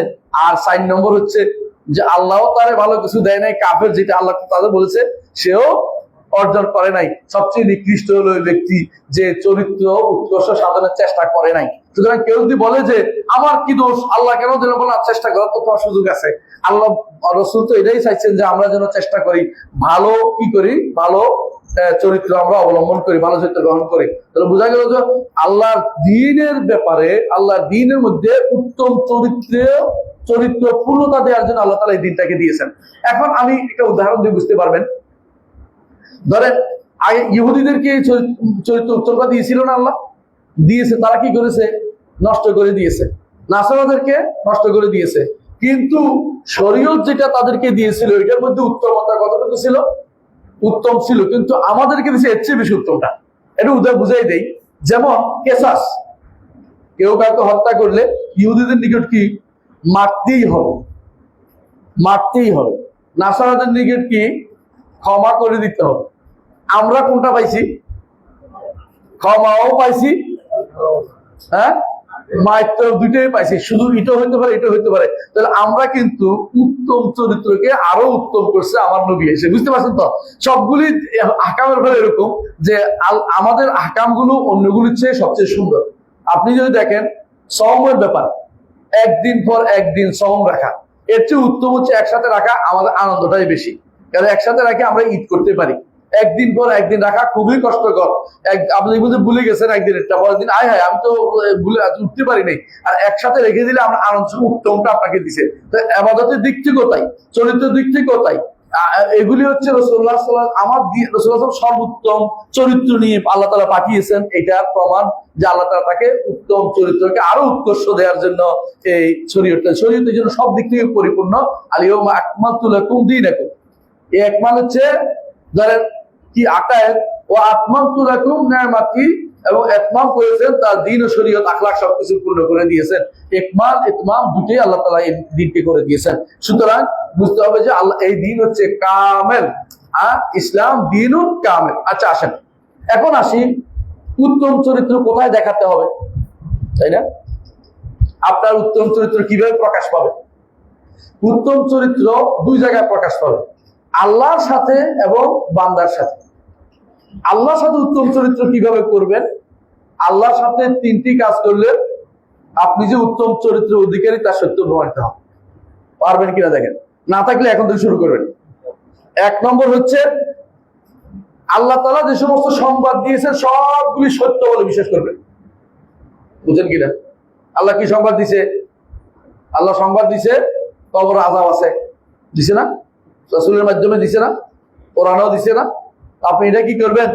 সত্য বলে বিশ্বাস করবেন। কথা বুঝাতে পারছি? হাসরের মাঠে আপনাকে ফুলসিরাত পার হইতে হবে কি দিয়া? এমন এক চুলের চেয়েও মিহি এবং হীরের চেয়েও ধারালো, এটা দিয়ে পার হইতে হবে। এখন কি করবেন? এটা দিয়ে বিশ্বাস করবেন। আল্লাহ তাআলা আপনাকে যে সংবাদ দিয়েছে সংবাদটাকে বিশ্বাস করবেন। আরেকটা উদাহরণ দিলাম একটু পরে। আরেকটা, এটা দিয়ে কি বিশ্বাসের মাধ্যমে এটাকে উত্তম চরিত্র দেখাবেন যে আল্লাহ এবং তার রাসূল যা বলেছেন তা সত্য। সংবাদ যেগুলো এগুলি, আর যেগুলো আহকাম অর্ডার গুলিকে গ্রহণ করে নেবেন যে এগুলি আমাকে মানতে হবে এবং এগুলিকে বাস্তবায়ন করতে হবে, এগুলিকে কোনো ছাড় দেওয়া চলবে না। তাহলে দুইটা হইলো। তিন নম্বর হচ্ছে বিপদ আপদ। আপনার উপর বিপদ আসা, বিপদ আপদে আপনি সবর এবং সন্তুষ্টি প্রকাশ করবেন যে আল্লাহ এটা দিয়েছেন, আমার সবর করতে হবে এবং আল্লাহ আমাকে এই বিপদ থেকে উদ্ধার করবেন। আমি আল্লাহ যে সিদ্ধান্ত তার উপরে আমি সন্তুষ্ট। আল্লাহর সিদ্ধান্তের বাইরে আমি কথা বলবো না। আল্লাহর সাথে তাহলে তিনটি জিনিস করতে হবে উত্তম চরিত্র প্রকাশ। ঠিক কয়টা জিনিস? ঠিক আছে। এক নম্বর কি? আল্লাহ যা সংবাদ দিয়েছেন তা সত্য বলে বিশ্বাস করতে হবে। এগুলির ব্যাপারে আপনার অন্তরে কোনো দ্বিধা থাকতে পারবে না, কারণ আল্লাহ সবচেয়ে সত্যবাদী, সত্য জিনিস তিনি জানিয়েছেন। যেমন উদাহরণ একটা দিয়ে বুঝতে পারবেন। আপনি একজন বড় ডাক্তার আছেন না? কেউ ডাক্তার থাকলে বলতেছে, ডাক্তার সাহেব আপনি যখন ল্যাবরেটরিতে পরীক্ষা করছেন কি মাছির এক ডানাতে রোগ আছে, আরেক ডানাতে আরোগ্য আছে, আপনি পরীক্ষা করে দেখলেন যে কোন রোগ আরোগ্য কিছুই পাচ্ছি না। প্রথমত আপনার পরীক্ষা করাটাই ভুল। দ্বিতীয়ত পরীক্ষা করে হেরে গেছেন। তৃতীয়ত হেরে যাই এরপর যখন বলছেন যে আমি তো কিছু পাই নাই, না পাইলেও সত্য বলে বিশ্বাস করুন। আমি পাইতে নাও পারি কিন্তু এটা সত্য, আমি এটা নাও পেতে পারি কিন্তু এটা সত্য। এটা আপনাকে যদি আপনি ইমান না আনেন তাহলে আপনি কিন্তু ইমানদার থাকতে পারবেন না। কথা কি বুঝছেন? অনেক কিছু আছে পরীক্ষা করার নিষেধ, অনেক কিছু আছে পরীক্ষা করার নিষেধ। বুঝছেন কিনা? আল্লাহ বলছেন কবর আযাব, রাসূলুল্লাহ সাল্লাল্লাহু আলাইহি ওয়াসাল্লাম বলছেন কবর আযাব সবাই শুনতে পায়, তবে মানুষ শুনতে পায় না। বলছে কিনা? মানুষ এবং জিন শুনতে পাবে না। এখন যদি কেউ যদি কোনো একটা ক্যাসেট নিয়ে ওখান থেকে বাজায় আপনারে ওয়াজে শোনায়, তবে কি বলবেন? এটারে যে নিষিদ্ধ কাজ করছে। কারণ আসলে শুনতে পাবে না কবর আযাব, এটা সত্য। কবর আযাব কেউ শোনার জিনিস না। এই আযাবের প্রকৃত চিত্র আমরা শুনতে পারবো না, দেখতেও পাবে না। যারা এই চালাকি করে এসে কবর আযাবের ভিডিও ছাড়ছে তারা শয়তান টাইপের। এদের কাজ হলো আমাদের নিয়ে হাসাহাসি করা। ওরা একটা বানাবে, আমরা বলবো, এরপর দেখো আমাদেরটা প্রচার করতেছে, আমরা বানাইছিলাম, এটা প্রচার করতেছে। এইটা করার অর্থ হচ্ছে আপনি কিন্তু আল্লাহ তাআলা যে এবং রাসূল যেটা বলছে সত্য সংবাদ দিয়েছেন, আপনি এবারে কি করছেন? সন্দেহ করে বসে আছেন। এই জাতীয় সন্দেহ যারা করবে তারা আসলেই উত্তম আল্লাহর বাণীর সাথে উত্তম চরিত্র দেখাতে পারে নাই, আল্লাহর বাণীর সাথে আল্লাহর অর্ডার সাথে উত্তম চরিত্র দেখাতে পারে নাই। আরেকটা উদাহরণ দিব। কিয়ামতের মাঠে সূর্য 1 মাইল উপরে থাকবে। হাদিস কিনা? হাদিস। কতটুক মাইলটা কতটুক হইতে পারে? মাইল বলতে 1 মাইলও লম্বা আছে, মাইল বলতে আবার সুরমা দানি হইতে পারে। লম্বা সুরমা দানি দিয়ে মানুষ মিল বলে, এটার মিল। কিন্তু আমরা ধরলাম সর্বোচ্চটা কোনটা? 1 মাইল, যেটা কথার কথা। এবার আপনি বড় বৈজ্ঞানিক, আপনি বলতেছেন পৃথিবী যদি কোনো সূর্যের আর একটু কাছে যায় তাহলে কি হয়ে যাবে? পৃথিবী পুড়ে যাবে। একটু দূরে গেলে বরফ হয়ে যাবে। তাহলে আল্লাহ তাআলা আমরা হাসরের মাঠে 1 মাইল উপরে কেমনে থাকি? এটার ইমান আছে? ইমান নাই। কারণ আপনার চরিত্র নাই, ইমানও নাই, কিছুই নাই। আল্লাহ তাআলা যা বলছেন তা ইমান আনা, না দেখে না বুঝে যা বলছে এইটা হচ্ছে আল্লাহ এটা বলছে, এটা ইমান আনতে হবে। আল্লাহর নাম ও গুণের ব্যাপারে একই কথা। আল্লাহ বলছেন তার চেহারা আছে, আপনি বলেন চেহারা থাকলে তো মানুষের মতো হইয়া যায়। তাহলে আল্লাহ কি করলেন? আপনি আল্লাহ বাণীর সাথে রসুলের কথার সাথে আপনি কি করলেন না? উত্তম চরিত্র প্রদর্শন করলেন না। কথা বুঝতে পারছি? আপনার এখন অসৎ চরিত্র দেখাইছেন। কেন আমাদের হুজুররা আজকে নষ্ট কেন জানেন? এই কারণে যে প্রথম কাজ হচ্ছে আল্লাহর বাণীর সাথে তারা উত্তম চরিত্র দেখাতে পারে নাই। মুহাম্মদ রাসূলুল্লাহ সাল্লাল্লাহু আলাইহি ওয়াসাল্লাম সাহাবীরা যে দেখিয়েছেন, আপনি আশ্চর্য হন না?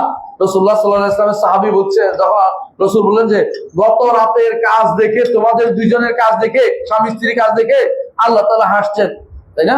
তখন কি বললেন সাহাবী? কি বললেন? যে আল্লাহ হাসেন তার থেকে খারাপ কিছু আশা করি না।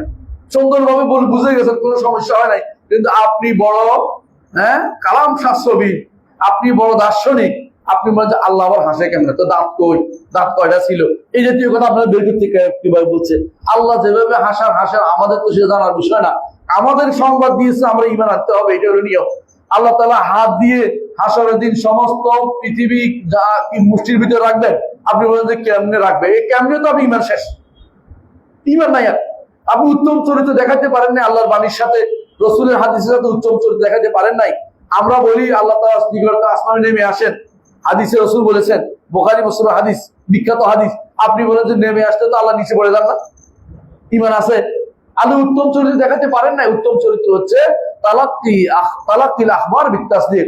যত সংবাদ, যত সত্য সংবাদ কোরআনে আসছে, সহিহ হাদিসে আসছে, সবগুলোকে আপনি বলবেন যে এগুলি সত্য। এগুলি হচ্ছে উত্তম চরিত্রের 1 নম্বর কাজ। কথা বুঝতে পারছি? উত্তম চরিত্রের 2 নম্বর কাজ হচ্ছে যেই সমস্ত নির্দেশ আল্লাহ তাআলা দিয়েছেন, এগুলি কোনোটাকে আমি প্রত্যাখ্যান করবো না, সবগুলিকে আমি মেনে নেব, বাস্তবায়ন করব। সবগুলিকে আমি বাস্তবায়ন করব। কিভাবে? সওম।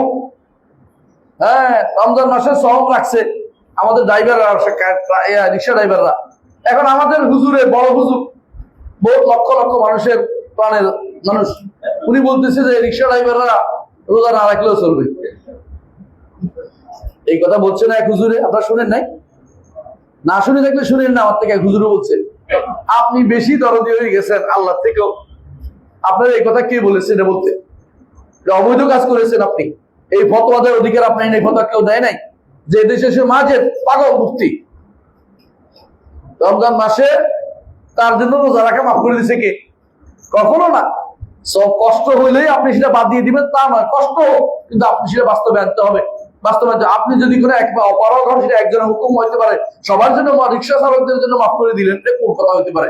যে পারতেছে না শেষ মুহূর্তে আসে আমার পারতেছি না, তো আল্লাহ তো সেটা বলছে, আরেকদিন রাখতে পারবে, আলাদা কথা। কিন্তু এটা পাইকারি ভাবে এই ফতোয়া দেওয়ার ক্ষমতায় কাউকে দিছে কেউ? না, দেয় নাই। তো এই ফতোয়া দেওয়ার অধিকারী আপনি নন। আর বুঝতে হবে জিনিসটা কি বলছি। অনুভবে ধরেন সুদ ছেড়ে দেয়া, বুঝছেন কিনা? সুদ হারাম, এই কথা মানতে অনেক ভাই এখন খুবই কষ্ট তাদের মনে, যে এই লোকে সুদের ওয়াজ করে। বুঝেন না? ইমাম সাহেব নিয়োগ দিছে কথা বলতে, ইমাম সাহেব প্রথম দিনই সুদের বিরুদ্ধে কইছে, এখন কি ওই খেপে গেছে সেক্রেটারি সাহেব, আর কারো দেখে না ইচ্ছা করে আমারে পোষানোর জন্য কইছে। নিশ্চয়ই এটা সভাপতি সাহেবের কোন একটা ইন্ধন আছে এখানে, এবার আগুন লেগে গেছে আর কি ঘরের মধ্যে, মসজিদের মধ্যেই। এবার বেতন দেয় না, বেতন আমার তো সব সুদের টাকা, আপনার কেমন বেতন দিব?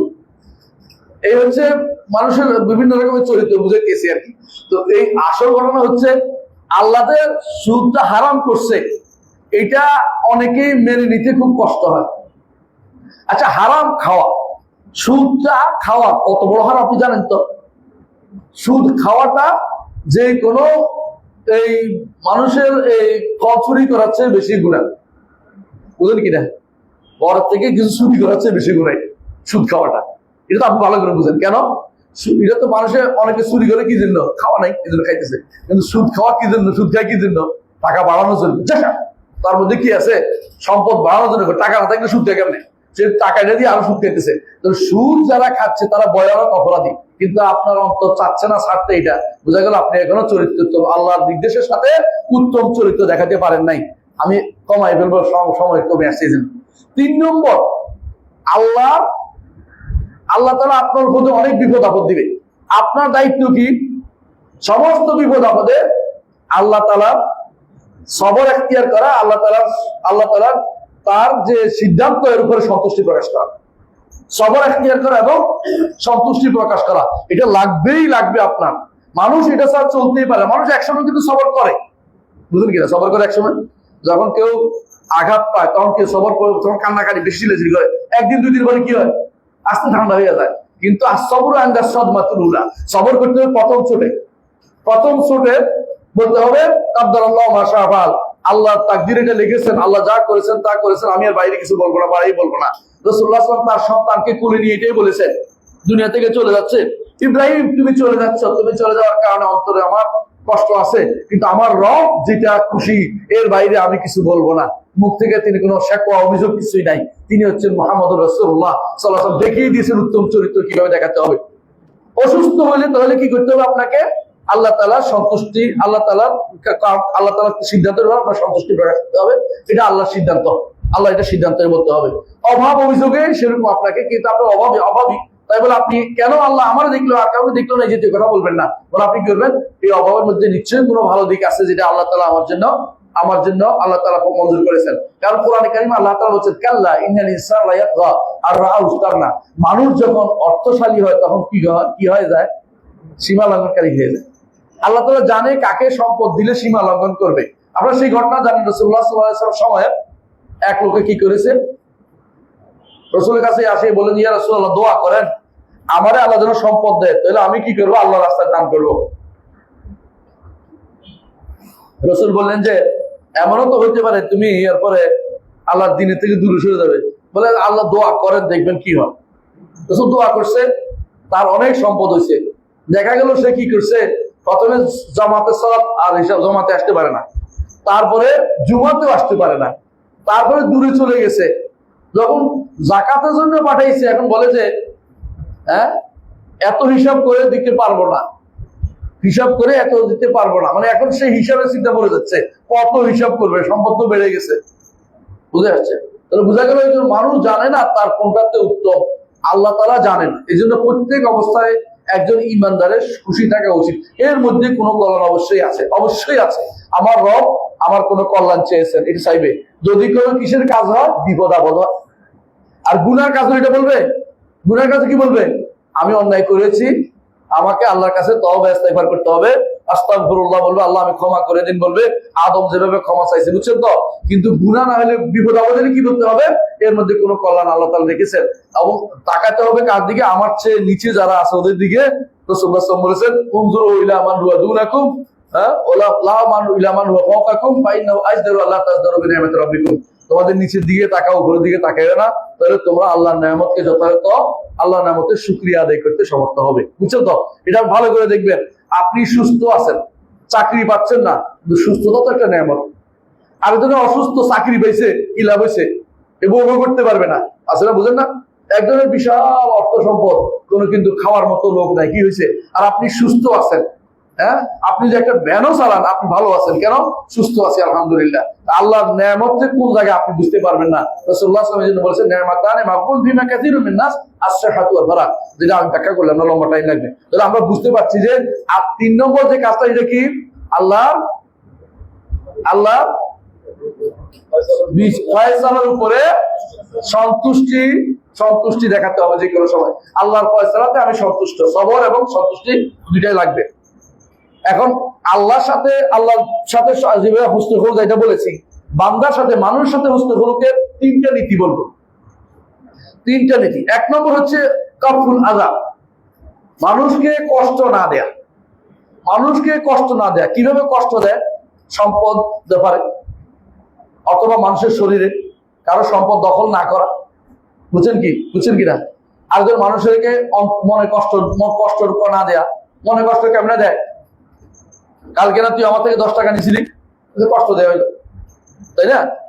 অপমান করা হইলো। এটা মানতে বল আদা, মান করা, কাউকে কি করা? দয়া দেখানো, এটা জায়েজ নাই। এটা করে তো আপনি কষ্ট দিলেন তার মনের ভিতরে, বুঝছেন তো? আদা। আবার মানুষের কারো চরিত্রের মধ্যে কথা উঠাইলেন, মিথ্যা কথা উঠাইলেন, কারণ নামের ভিতরে মিথ্যা কথা উঠাইলেন। ধরেন কেউ বলছে এতে ইহুদির দালাল, এর মনে কষ্ট আসে না? মিথ্যা কথা না এটা, এটা তার চরিত্রের মধ্যে। একজন ইহুদি দালাল অর্থ বুঝেননি, ইহুদি কাফের, তাই না? ইহুদি দালাল কি? কেউ কাফের, তারপরে তাকফির করেছেন তাকে। আমি একবার ব্যাংকে গেছি, আমাকে বলতেছে যারা অমুখানে যায় নাই, একটা বড় সম্মেলন হলো কদিন আগে, এসব ইহুদি দালাল। আমি তো যাই নাই, আমার কাফের বলছেন।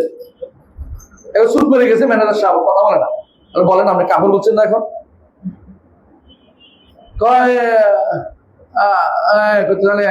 কাফের বলছেন, কাফের এটা দিকে উঠে আটকে আছে, হয় আপনার উপর না আমার উপর পড়বে। আপনি পড়ে আছেন,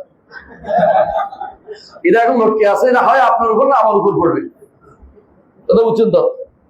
এরা আমি বলি এবার এরপর থেকে আমি গেলে নাস্তা করা, আমি বলে ভয় নাস্তা করাচ্ছে আমার। আমি বলছি নাস্তা করে যাই করেন, শুনেন এই দিকে কিন্তু ভালো কাজ করেন না আপনি। ওইখানে যাওয়ার জন্য আমার আপনি কাপড় বানাই দিতেছেন, ওখানে যাওয়ার কোনো নির্দেশনই হতে পারে নাই, কোনো নির্দেশনাই আমার প্রতি। আমি ওখানে কেন যাবো? বুঝছেন তো কোনটার কথা বলছি? হ্যাঁ, বিশাল এক সম্মেলন করছেন আপনারা বসে বসে, কি কাম হচ্ছে এটা দিয়া? হ্যাঁ, গাজার লোকের সব বেঁচে গেছে, আপনার সম্মেলনের কারণে ইহুদিরা সরে গেছে।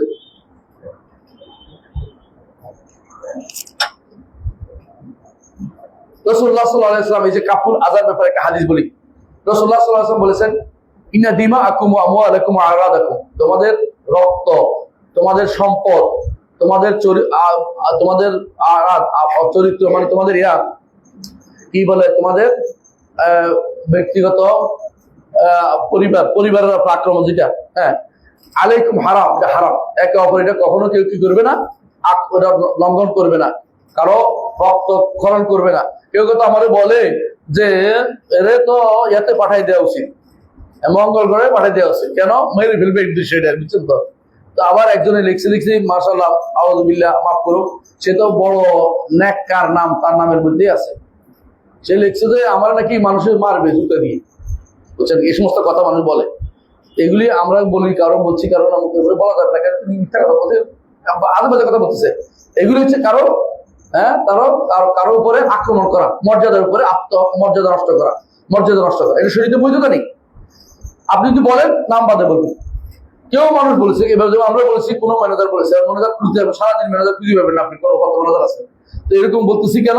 কারণ এটা বলবেন এই জন্য যে আপনি কারো নির্ধারিত কাউকে অপমান করতে পারেন না, অপমান করাটা শরীর অনুমোদন করে না। রাসূলুল্লাহ সাল্লাল্লাহু আলাইহি ওয়াসাল্লাম বলেছেন, যেভাবে এই দিনটি হারাম। কোন দিনটি ছিল এটা? 10 তারিখ ছিল, এবং অথবা 9 তারিখ জিলহজের। অফি শাহরিকুম হাযা, এই মাসটি, অফি বালাদিকুম হাযা, এই শহরটি, দুই সবগুলি হারাম ছিল। হারাম অবস্থায় রাসূলুল্লাহ বলেছেন এইভাবেই হারাম। মানুষ বনি আদম একটার উপর কষ্ট দিবে। এখন যে সমস্ত চরিত্র হনন চলতেছে মানুষের, এগুলি কিন্তু কোনোভাবেই গ্রহণযোগ্য না। এরা কি করে? একে অপরের বিরুদ্ধে লাগিয়ে দেয়। আমি পুরান ঢাকায় এখানে দাস দিতাম, কয়দিন পরে দান বন্ধ হয়ে গেল, কোনো কারণ নাই। কারণ হলো একটাই যে আমি কোন দলের অনুসরণ করি না, এটাই আপনার কারণ। এটাই কোনো কারণ নাই, একেবারে স্পষ্ট কারণ। আরেক কানে গেছি, ওরা বলছে যে বন্ধ হয়ে গেছে, আমি বাধ্য হয়ে বলছি, ফোন দিছি নেতারে, নেতাজি আমার যার সাথে বন্ধ হয়ে গেল, আচ্ছা বলে দেবো। তিনি পরে বলে দিছে, এরপর আমি কদিন দরজ দিয়ে শেষ করি না, কিছুদিন দরজ দিচ্ছি আর কি। ওনার দয়া আমি দরজ দিতে পারছি, মনে হয় এটা আমার একটা দয়া দরকার ওনার। দুনিয়াটা এরকম হয়ে গেছে এখন, বুঝছেন তো? কেন অমুক তো আমার কেউ না, তুমি এখানে কেন ওকে জায়গা দিচ্ছ কেন, মানে এটাও এক ধরনের শুরু হয়ে গেছে।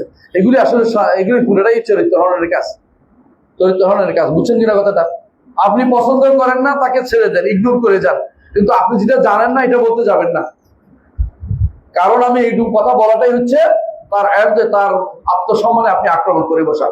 তবে যদি বেদাতি হয়, আপনি স্পষ্ট বেদাত করছে, এটা বলাটা ফরজ, কারণ মানুষদেরকে বিভ্রান্ত করছে, আপনি সেখানে বলে দিতে হবে যে এই লোকটি কি করছে, তো আপনার আকীদা মানহাজ নষ্ট করে দিচ্ছে, বলতে হবে। কারণ আপনার ইমান, এটা ইমানের দাবিতে বলবেন, এটা ইমানের দাবিতে বলবেন। রাসূলুল্লাহ সাল্লাল্লাহু আলাইহি ওয়াসাল্লাম বলেছেন অমুকিটা বলতেন, রাসূলও বলতেন, কারণ এটা বলতে হবে কেন, আপনি ইমান রাখছেন, এটা ইমানের তাগিদে। কিন্তু আপনি যদি কোনো বিনা কারণে, আপনার বিশেষ কোনো কারণে মানা করেন, তো আপনার আপনি চরিত্রভাবে পিছনে পড়ে গেছেন, চারিত্রিকভাবে আপনার উত্তর সাধন হয় নাই, আপনি খারাপ চরিত্রের অধিকারী লোক, এটা আপনাকে বুঝতে হবে। এই জন্য চরিত্র, উত্তম চরিত্রের মানুষের সাথে উত্তম চরিত্র হলে বড় কাজ হচ্ছে কি, কাউকে কষ্ট না দেয়া, কাউকে কষ্ট না দেয়া। সুতরাং আপনি পিতা মাতার প্রতি খারাপ ব্যবহার করতে পারবেন না, প্রতিবেশীর প্রতি খারাপ ব্যবহার করতে পারবেন না, এবং আপনি আত্মীয় স্বজনের প্রতি খারাপ ব্যবহার করতে পারবেন না, ঘেষ করতে পারবেন না। ঘেষ তো বুঝে, ঘেষ অর্থ কি? ধোঁকাবাজি করতে পারবেন না, লেনদেনে মিথ্যা কথা বলতে পারবেন না, খেয়ানত করতে পারবেন না, গালিগালাজ করতে পারবেন না, গীবত করতে পারবেন না। হয়ে গেছে, এগুলি করলে আপনার চারিত্রিক কি হবে?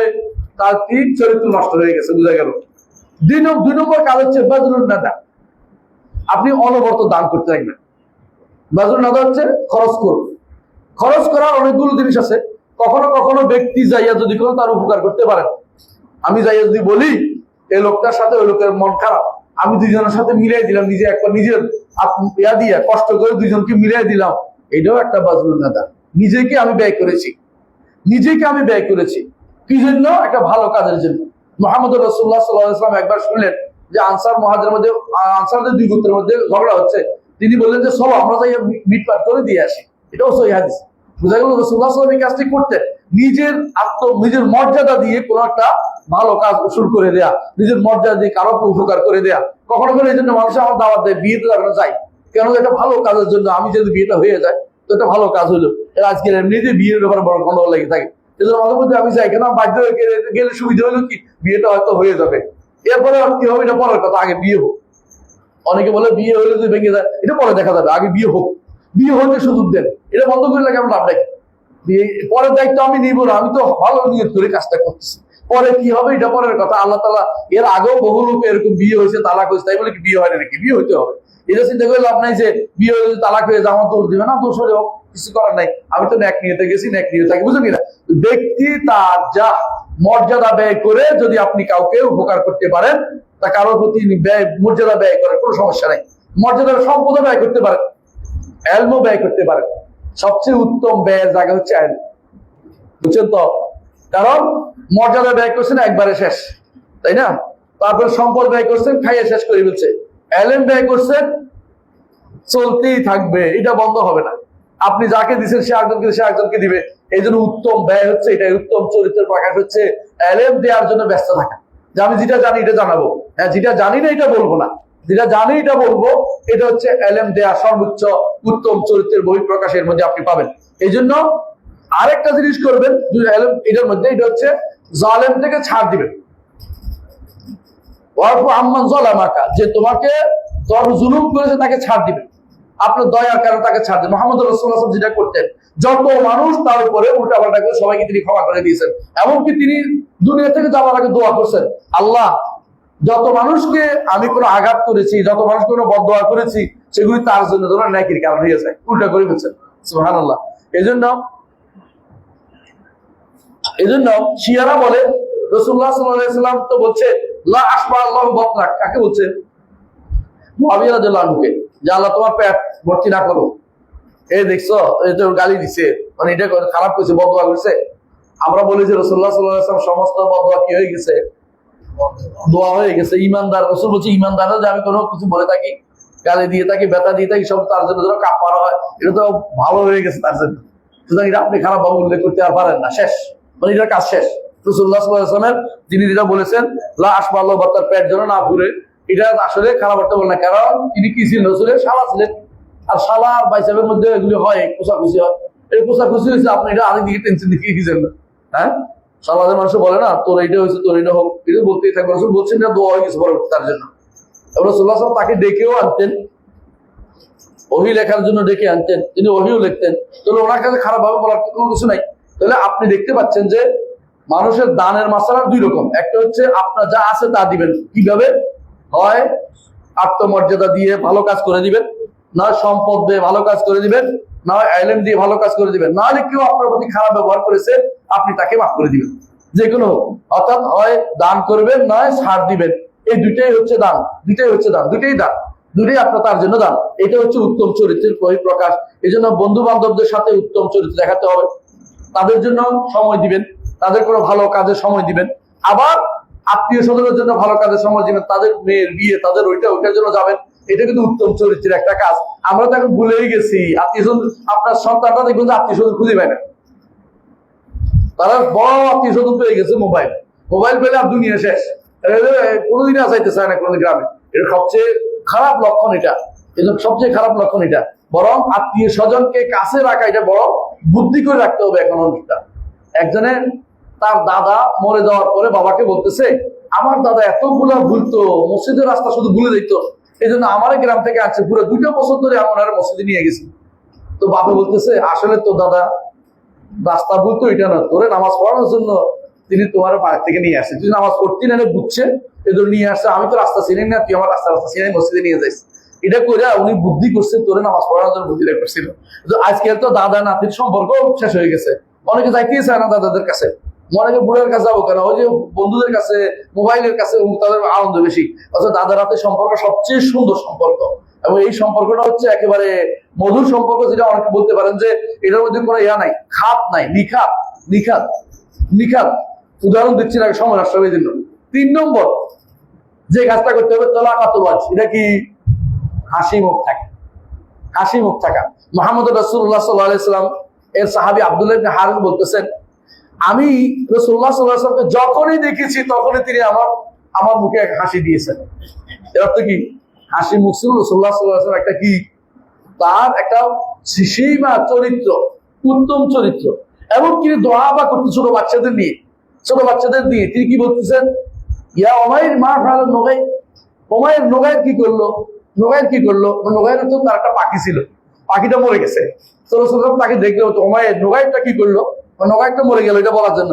ছোট মানুষের কথা সুন্দর বলবে, এই জন্য রাসূলুল্লাহ তার এই কথা উঠাইতেন। ছোট বাচ্চাদের সাথে রাসূলুল্লাহ অনেক তালাত্তুফ করতেন, এমন নরম ব্যবহার করতেন, তারাও খুশি হয়ে যেত রাসূলুল্লাহ সাল্লাল্লাহু আলাইহি ওয়াসাল্লামকে দেখে। আপনার চরিত্র এরকম যেন না হয় যে পোলাপান আপনি দেখলে কিন্তু পালাইতে থাকে, যে এই লোককে থাপ্পড় দিবে, শুধু মারবে, ধাক্কা দিবে, এটা যেন না হয়, তাদেরকে দেখতে যেন ভালোবাসার দিকে ফিরে আসে। এই জন্য উত্তম চরিত্র বহিঃপ্রকাশের মধ্যে, মানুষের সাথে উত্তম চরিত্রের মধ্যে একটা কি, একটা হচ্ছে কি হাসি মুখে থাকা। এই জন্য রাসূলুল্লাহ সাল্লাল্লাহু আলাইহি ওয়াসাল্লাম বলেছেন, লা তাহকিরান্না মিনাল মা'রুফি শাইআন ওয়ালাউ আন তালকা আখাকা বিওয়াজহিন তালাক। সহিহ মুসলিম হাদিস, যে তুমি উত্তম কাজের মধ্যে কোনোটাকে কম মনে করো না, এমনকি যদি কিচ্ছু না পারো হাসি মুখে থাকো। টাকা দিতে পারে না, হাসি মুখে থাকতে পারবেন না? হ্যাঁ, আল্লাহ তাআলা কোরআনে কারীমে এই জন্য বলেছেন যে যদি আপনার কাছে কোনো ফকির আসে, ওয়াইমা তুরাদা নানহু ইবতাগা ওয়াইমা ওয়াইমা তুরাদা নানহু ইবতাগা তারজুহা ফাকুল্লাহুম কাওলাম মাইসুরা, ফাকুল্লাহুম কাওলাম মাইসুরা। যদি আপনি কোনো ফকিরকে দিতে না পারেন তো তার সাথে উত্তম কথা বলেন। সর্বসাধারণের জন্য তোমাকে তো কিছু দিতে পারলাম না, তো আতর লাগাই দিই, মানে আর কিছু না পারে একটা তো করতে পারি, এটা লাগাই দিতে, কারণ তোমার আর কিছু। কেউ বলতো তোমার তেল লাগাই দিতে হলে, তোমার তেল একটু প্রভাব তেল লাগাই দিত, তোমার একটু তেল দিয়ে দিই, মানে কিছু তো নাই তার কিছু, কিন্তু তারপরেও তাকে ফেরত দিতে নাই। এটাই কিছু হচ্ছে বাজুল নাদা, সাথে সাথে তালাকাতুল ওয়াজহ, উত্তম চরিত্রের বহিঃপ্রকাশ, যে হাসি মুখে তাকে বিদায় করা। এই জন্য কারোর সাথে রাগারাগি করা কম করার ওসিয়ত করতেন, লা তাগদাব লা তাগদাব লা তাগদাব, বারবার। আমরা তো রাগ করি, আমাদের অভ্যাস খারাপ, যে রাগ যদি থামাইতে পারি তাহলে আমরা উত্তম চরিত্র বিকাশ ঘটালাম। রাগ করতে রাসূলুল্লাহ সাল্লাল্লাহু আলাইহি ওয়াসাল্লাম কোন জায়গায় বলেন তো, আল্লাহর দ্বীন যদি নষ্ট হয়ে থাকে তিনি এখানে আর থামতেন না। আল্লাহ দ্বীনের ব্যাপারে কারো সুপারিশ গ্রহণ করতেন না। কথা বুঝছেন তো? রাসূলুল্লাহ সাল্লাল্লাহু আলাইহি ওয়াসাল্লামের একবার এক মহিলা চুরি করতো। রাসূলুল্লাহ সাল্লাল্লাহু আলাইহি ওয়াসাল্লাম চাইলেন যে তার হাত কেটে দিবেন। তারা কি করলো? মাধ্যম ধরলো কাকে? উসামাকে। উসামা, ইয়া রাসূলুল্লাহ, এত কুরাশি মহিলা, কেমনে আমরা হাত কেটে? রাসূল খেপে গেলেন। যত আদরের মানুষ হয়ে না কেন, আল্লাহর শরীয়ত লঙ্ঘন হবে, এই জায়গায় তোমার সুপারিশ গ্রহণ করা হবে না। এই জন্য আকীদার ব্যাপারেও একই কথা চলবে, যেখানে শরীয়ত এবং আকীদা ও মানহাজের ব্যাপারে কোনো এই জাতীয় নরম টরম হওয়া যাবে না। অনেকে মনে করে নরম করতে। আল্লাহ তাআলা কি বলছে? ওয়াদ্দু লাউ তুদহিনু ফায়ুদহিনুন ওয়ালা তুতি কুল্লা হাল্লাফিন মাহিন আম্মাজিন মাশশাইন বিনামিম মান্নাইন লিল খায়রি মুতাদিম মুরিব উতুল্লিম বা'দা যালিকা যারিম। নরম জায়গা, আকীদার জায়গাতে নরম জায়গা নয়, সুন্দর করে কথাটা বলতে হবে, ছাড় দেওয়া যাবে না। আপনার মর্যাদা গ্রহণ প্রতিষ্ঠিত থাকেন, কাউকে আক্রমণ করতে বলছি না, কিন্তু আকীদার জায়গায় আপনি ছাড় দিতে পারবেন না। কথা বুঝছেন কিনা? আজকের মতো যাই না, মিলাদে বসছি, আজকে বড়ি ফেলাই, পরে ঠিক হইব, ওসব চলবে না। একদিনের জন্য না, এক মুহূর্তের জন্য মিলাদে বসা যাবে না। কথা বলছেন কিনা? একবারও না, কোনোভাবে ছাড় দেওয়া যাবে না। সব বরাতে একবার আদায় করে ফেলি, তাও না। মিলাদুন নবী একবার করে ফেলি, তাও না। বুঝছেন না? এগুলি একবারের জন্য করা যাবে না, এখানে কোনো ছাড় দেওয়া যাবে না। শিরক এবং বেদাতের জায়গা এবং নিফাকের জায়গা, কুফরের জায়গাতে কোনো রকমের ছাড় দেওয়া যাবে না, কারণ এগুলির বিরুদ্ধেই নবী প্রেরিত হয়েছেন। তবে এগুলি করতে গিয়েই আপনাকে বিনা কারণে কঠোর হতে পারবেন না। এখানেও আল্লাহ তাআলা তার নবীকে কি বলেছেন? তার নবীকে বলেছেন যে ফাবিমা রাহমাতিন মিনাল্লাহি লিনতা লাহুম, আল্লাহর রহমতে আপনি তাদের সাথে নরম ব্যবহার করেন।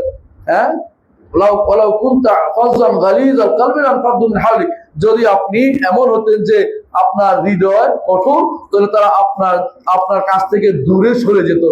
এই জন্য মূল কথা হচ্ছে যে দিনকে পুরোটাই হচ্ছে চরিত্র।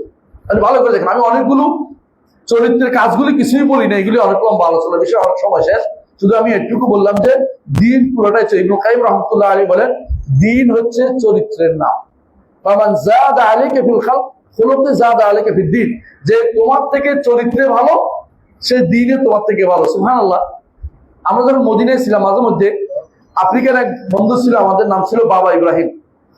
বাবা ইব্রাহিমকে কোনোদিন রাগাইতে পারিনি। যত কিছু গাড়ি নষ্ট করে দিছি, ওইটা করছি, অসুবিধা নাই, ঠিক হয়ে যাবে। আপনার গাড়ি চালাতে গিয়ে যখন প্রথম গাড়ি শিখতেছি, তার গাড়ি দিয়ে উল্টা পাল্টা করে ইয়া নষ্ট হয়ে গেছে, ঠিক হয়ে যাবে, কিছু রাগ করে দেখিনি। তখন আমি বলতাম যে বাবা ইব্রাহিমের চরিত্র যে আমি পাইতাম। চিন্তা করে দেখছেন, মানে কেন তার চরিত্র আমার অধিকার এখন পর্যন্ত আমি অর্জন করতে পারিনি। ইবনে কাইয়িম এটা বলতেছেন, যখন কোনো মানুষকে দেখবে তোমার থেকে চরিত্রে ভালো, বুঝবে যে দিনদারি তোমার থেকে তার ভালো, এটা তুমি অর্জন করো। ইবনে তাইমিয়া রাহমাতুল্লাহ আলাইহি বলতেন যে মানুষের সাথে উত্তম চরিত্রের মূল কথা হচ্ছে এটা, যে তোমার সাথে খারাপ কট্টর করেছে, তার সাথে সালাম দিয়ে তার সাথে সম্পর্ক জুড়ে দাও, তাকে সম্মান করো এবং তার জন্য দোয়া করো, তার জন্য ক্ষমা প্রার্থনা করো, কারো কাছে তার প্রশংসা করো এবং তার সাথে সাক্ষাৎ করো, এবং তাকে যে তোমাকে জ্ঞান থেকে বঞ্চিত করে তাকে ইলম দিয়ে জ্ঞান দিয়ে দাও, এবং তাকে সম্পদ দিয়ে উপকৃত করো, এবং তাকে ক্ষমা, তার যে তোমাকে জুলুম করেছে, তোমার উপর রক্তাক্ত করেছে, সম্পদ নিয়েছে, অথবা তোমার কোনো মান মর্যাদা হানি করেছে, তাকে তুমি ক্ষমা করে দাও। এটা হচ্ছে উত্তম চরিত্রের বহিঃপ্রকাশ। আল্লাহ আমাদের উত্তম চরিত্রের উপর রাখুন। ওয়া আলহামদুলিল্লাহ রাব্বিল আলামিন। আসসালামু আলাইকুম ওয়া রাহমাতুল্লাহ।